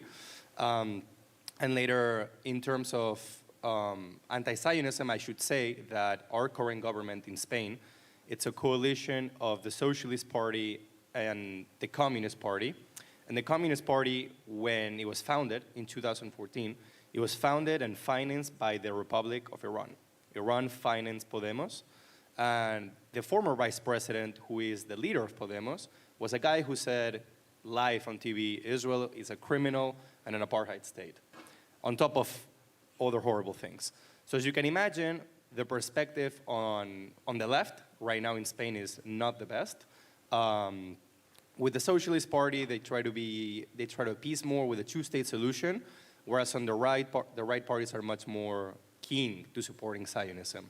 But the political perspective now, actually, I don't know if you saw it on the news, and I would really like to take the opportunity to bring this up. The city of Barcelona, a city that I deeply love because half of my family is from Barcelona, is set to vote on the 27th of January, in the next couple of days, actually. 27th, what a day, right? They're set to vote on breaking ties with Tel Aviv. So Tel Aviv and Barcelona had a twin city agreement, like most cities do in the world. And the current government in the city of Barcelona, not in Spain, in the city hall of Barcelona, is set to vote on whether it should be official that we should break those ties with the city of Tel Aviv. Following that train of thought, you would think, okay, why doesn't Barcelona break that same twin agreement with St. Petersburg, for example, considering what's going on? And you could extrapolate that to many other cities across the globe. No, but it has to be Tel Aviv. It has to be Israel, because Israel is the cancer that we have to stirp it, and according to them, obviously. And it is something tragic for the Jewish community of Barcelona. We're leaving them completely behind. And hopefully we'll see that this motion will not pass in the first place, obviously, but that things will get better from now on. We have elections this year in Spain at the regional level, at the national level, so we're hoping that there will be a new government that will be more supportive of Israel, of the Jewish community, because sure, they will come to the Holocaust Remembrance Day and say, Leolam Lod, never again, but at the end of the day, they will still support the BDS movement, for example, and they will give tons and tons of money to an organization that despises everything related to, they say, no, it's a so-called human rights movement. It's the opposite of it. It incites hate and violence against the Jewish people and everything related to Israel. So And now I know we're running out of time, and I'm going to pass the mic to my dear friend David. And in terms of the youth, I have to say, I studied in the UK. I left Spain a long time ago, but I can see that my friends have been telling me that they face anti-Semitism through the lens of modern anti-Semitism, which is anti-Zionism, as we all know. And in the UK, when I was living in the UK and studying in the UK, there was something called the Israeli Apartheid Week, and Alex Stern knows about that too from the UK, and it's something despicable, I have to say. I would walk on campus into my university where everyone should feel safe at the end of the day. Like, it's a place where we should engage in ideas, you know, in a respectful manner. And at the end of the day, you would see that that was quite the opposite. And as a Jew, I would have to unfortunately hide my Magen David, and I was a bit scared on my own campus. And my university was not giving me any sense of protection. And I see that that's been happening also across American campuses, which used to be a safe haven for the Jews, along with Medinat Israel. And we see that this tendency is getting worse and worse. So hopefully, Zat Hashem, things will get better. But the situation doesn't look too promising in the case of Spain. As I said, we have elections this year. Hopefully things will get better, but one can hope at the end of the day. So, and that's the story for people at the end of the day. So with that said, I'm going to pass the mic to, oh, sorry. Thank you very much, Juan, for your answer. As we all know, the movement of anti-Zionism and the relationship of each government to the State of Israel has a huge impact on the community. However, it is not such in all of the countries. So from as far as I understood, in Italy, there is not of such an anti-Zionist campaign. Italy is a strongly Catholic country, which went through a series of crises, of course, specifically with the pandemics. So I would like to ask you, David, as the president of the Union of Jewish Students of Italy, what is the situation there? And if you can tell us maybe about some interesting projects that the Jews themselves are doing to make the situation for themselves better and make a better relationship with their colleague students and so on. Thank you. Thank you, Yvonne. Thank you all for being here. So I wanted to make briefly a short premise about the context of the Italian context where we live in currently. As Yvonne rightly said, we don't have a very strong anti-Zionist movement, a very strong anti-Semitic movement that is so clear and upfront. The main issue in Italy probably, since there is also a very small Jewish community, is firstly ignorance and just not having the opportunity of meeting any member from a Jewish community. As in Spain, many times I encounter fellow students and I'm the first Jew they ever met. And what happens is that in a society where there are obviously some prejudices, some myths, if you have never met a Jew or a person from any minority for what it matters, if the only thing you heard about them is just a small prejudice that you have by default a negative perspective towards that person, towards that people. Therefore, what we experience very often, and especially when there are, for example, escalations in the Middle East or whenever there is something related to Israel, if people have, let's say, a default negative perspective towards the Jews, this reflects also on the way they see Israel. So they might believe what propagandas or what disinformation there is on the internet or also regular media or whatever they might find it. And this really provides, this ignorance provides the perfect environment for fake news to flourish, because there is not a clear, let's say, counterpart to provide correct information. So this is probably where we as UJ, Italian Union of Jewish Students and Young Professionals, really get involved, because someone has to take this job, someone has to take this responsibility upon themselves. And what we've done is to target several age groups. Firstly, clearly university students and people, let's say, of our age. So with intervention in campuses, that doesn't necessarily need to be about immediately the Israeli-Palestinian conflict, but you start maybe with telling them what's Hanukkah or what's hummus. You start with really soft things just to get them a first positive impression about Judaism, a first approach. And then another thing we've done that is been quite a success in the last couple of years is opening a TikTok account. So today we've seen another amazing success on TikTok, on this platform. And our account is called Ask a Jew.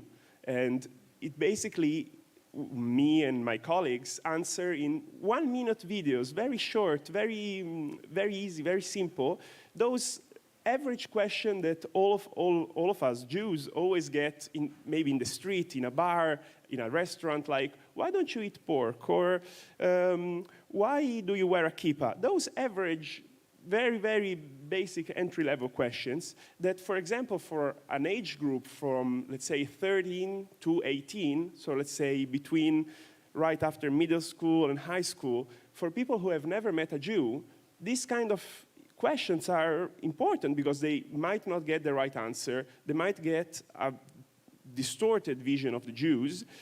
And then, finally, they get to meet a Jew of their age with which they can talk freely and engage in a productive way. So instead of seeing maybe the old professor, maybe a bit boring, they would see my face that hopefully is a bit more engaging and a bit more smiling, that will tell them in really a couple of sentences what's Judaism. And obviously this is not enough to spread Jewish information, Jewish culture, but gives them that first approach, that first step, that maybe the next time they will hear something related to Israel, to Judaism, to anything related about Jewish culture, they will have a positive attitude, a more open-minded attitude towards it. So that's it for now. We will maybe add something more in later on if there are other questions, but yeah, I'll pass it over to you. Thank you. All right, thank you very much, David. Very excited to hear about this project, and I'm interested in what is it going to do in the future. And I really believe that many Jewish communities should be inspired by this, because instead of being a passive follower, you can actually be active and intervene in the space, which is there definitely. In the Czech Republic, there is not a habit to share religious identities or so in the university campuses, for example. So the same as you are saying, very often people never met a Jew and they have no idea what a kippah is or why they don't eat pork.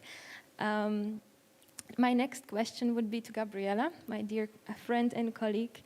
Gabriela is from Germany, and she is running projects in her university to build bridges between the communities. I assume, and I believe that in Germany the campuses are a little bit more international and diverse than, for example, here in the Czech Republic.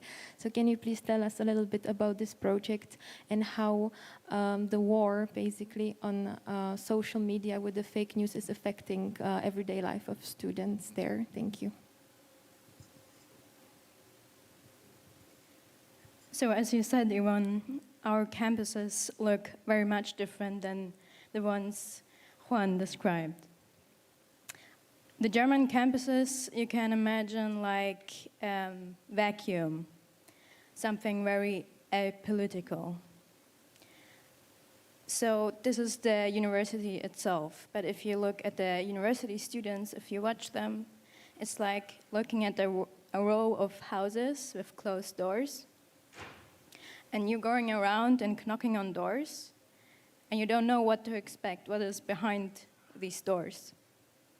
So what I want to say with this is activism on German campuses is based a lot on one-on-one interactions. So there is where knowledge about Judaism and Zionism and Israel, the history of Israel, is very crucial. And this is actually a point I want to address in the second part of my answer. And this activism on campus, like by doing one-on-one interactions, requires a lot of time and energy. So how you can imagine my activism on campus is like an ice cream truck going around the quiet neighborhood, motivating people to come out and see what is the ice cream. So what I lead on my campus is the Jewish Campus Week. It's a campaign of JSUD where we cover a lot of different Jewish topics. But the challenge I face is that it's hard to rent a room. As a non-university group, we have to rent a room, meaning we have to pay for the room. And even if we have to, and we do, this process takes very long. Another topic I would like to cover in my university is Zionism. Since my university is as I told you, is a very apolitical one, it is hard for me to organize something like that. So my wish, or what I would like to work on with others, is to open up spaces for political discussions, even if the universities are apolitical and they want to stay that way. Because universities and campuses are the places where we should have discussions, where it's centralized, where we can have a more structured way, more informative way. Another thing I do, which is like the ice cream truck, is leading a leadership project, or a project in a leadership project, that is called More Than Hummus and Falafel. You can guess the point of it. It indicates that we Jews and Arabs, Muslims, and other people of other faiths have more in common than that. And there we do different events. For example, on holidays, for example, on political topics surrounding Israel, surrounding the Israel-Palestine conflict, but also political educational workshops that is in context of both of these communities. But we have also less serious, events like a cinema night. And the last one, to give you a specific example, was with the movie Plan A. It's a movie about a Holocaust survivor who has to decide how his revenge on the German society looks like. And this actually leads me to another point. Holocaust education has to be more emotionalized. And this is not actually what I've felt myself, but what a Muslim boy told me, that he himself doesn't feel moved by the education in our schools. So my wish, again, would be in high schools to change the education. So less from top and bottom, and less like dry, but more proactive, more emotional. Let's say we can bring the movement, Make Their Memory Shine, to all of the schools. This would be a way. In this movement, we clean Stolpersteine and we educate about these, not survivors, unfortunately, but victims. Also, another big point of why it's so dry and why it isn't emotional is that everyone writes exams on it. Every non-Jew and Jew writes exams on it. Non-Jews just learn and write them. And me, as a Jew, I'm sitting alone in my room while I'm studying and I'm crying my eyes out. So this is something that I feel very critical about.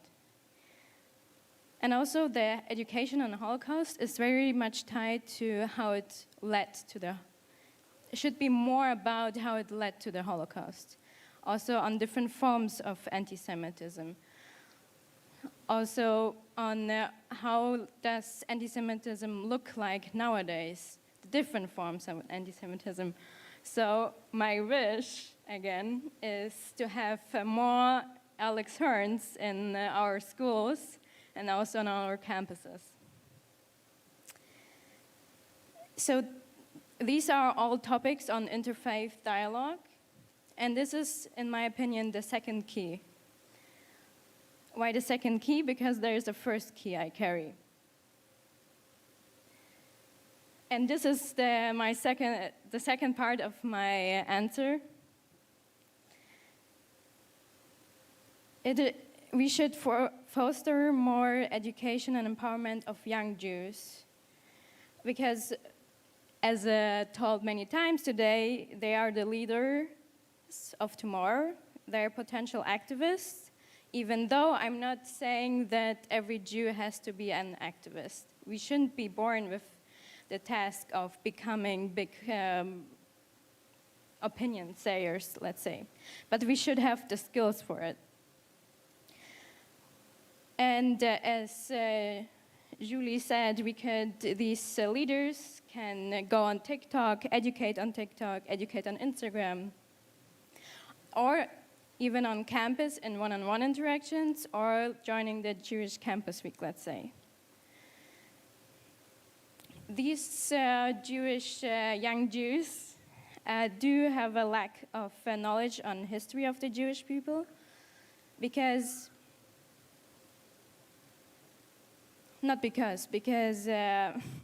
okay, sorry, I will restart my thought.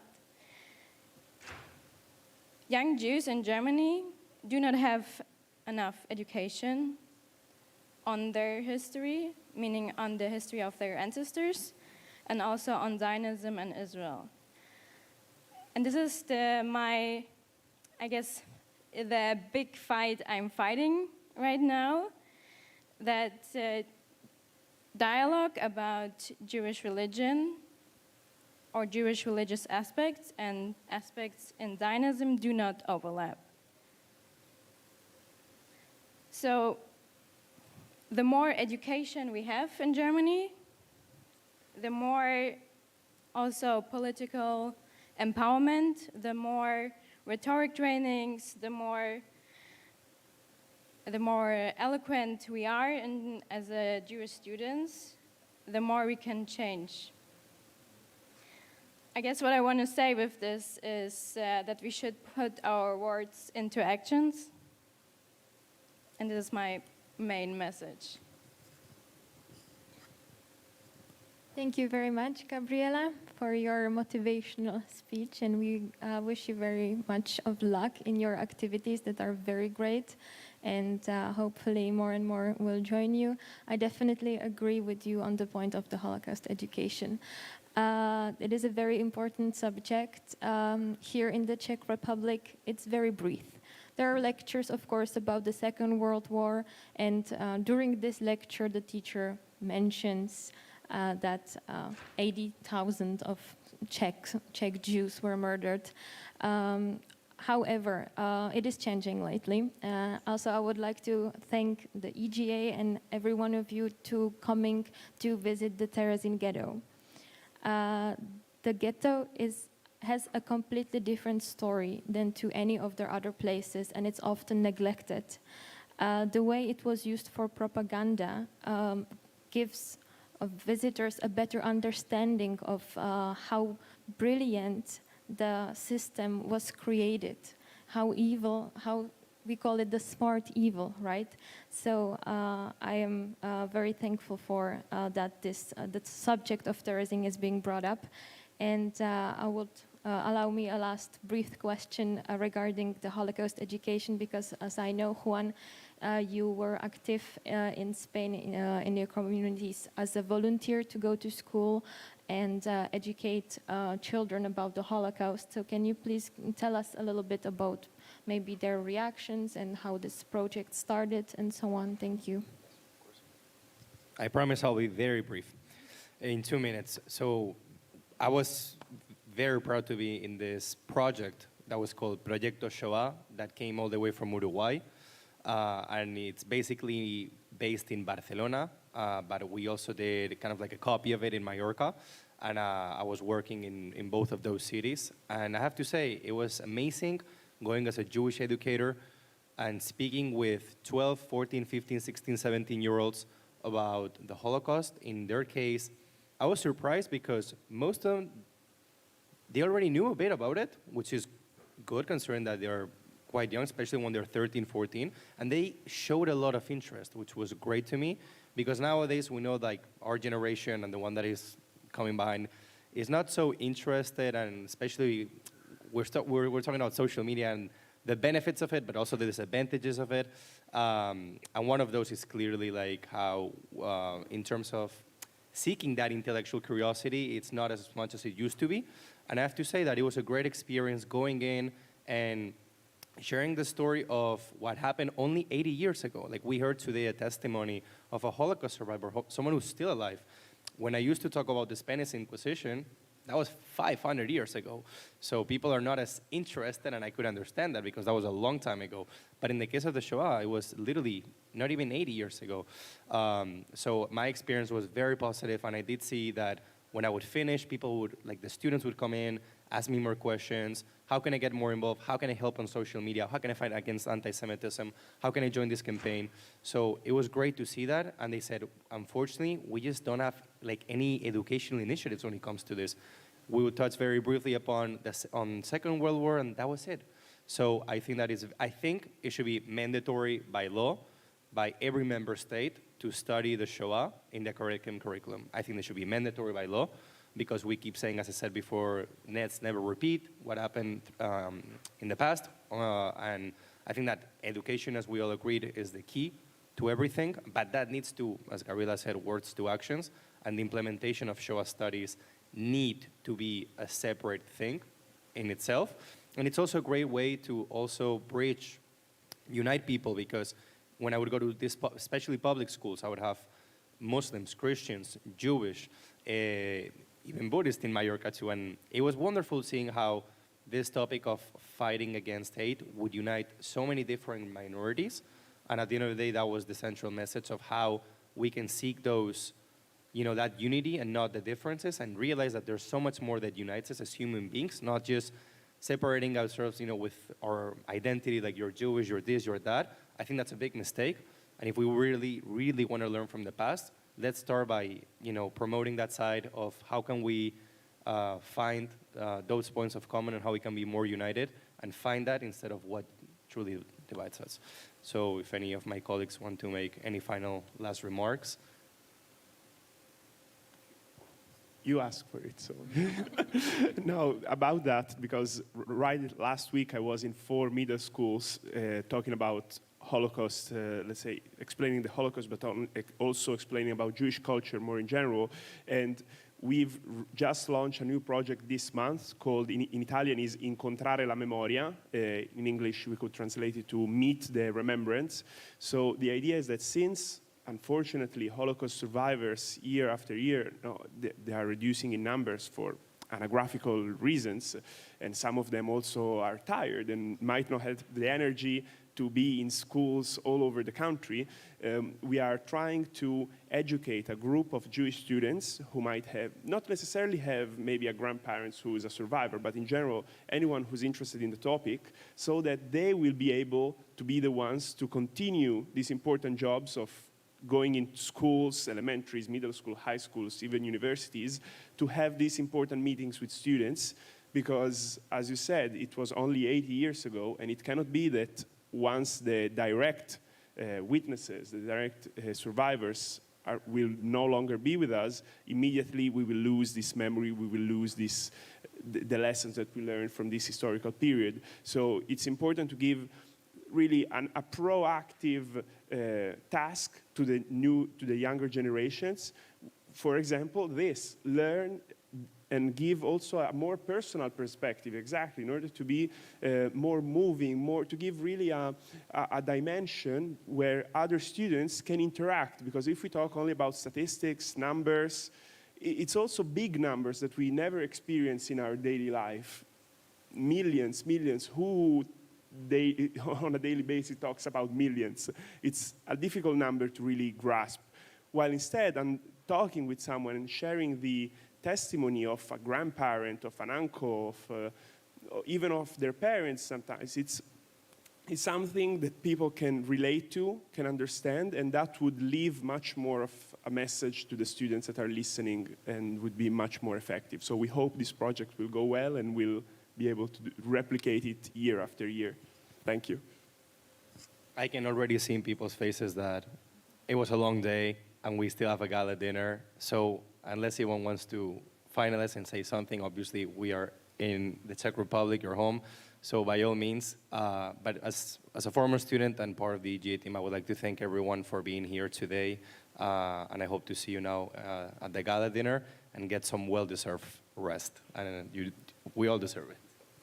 Allow me the last sentence. As you can see, we're all very passionate about this topic and we could go on and on and on. However, as my colleague mentioned, it was a long day. We would like to thank you for your attention and we're excited to see you at the dinner.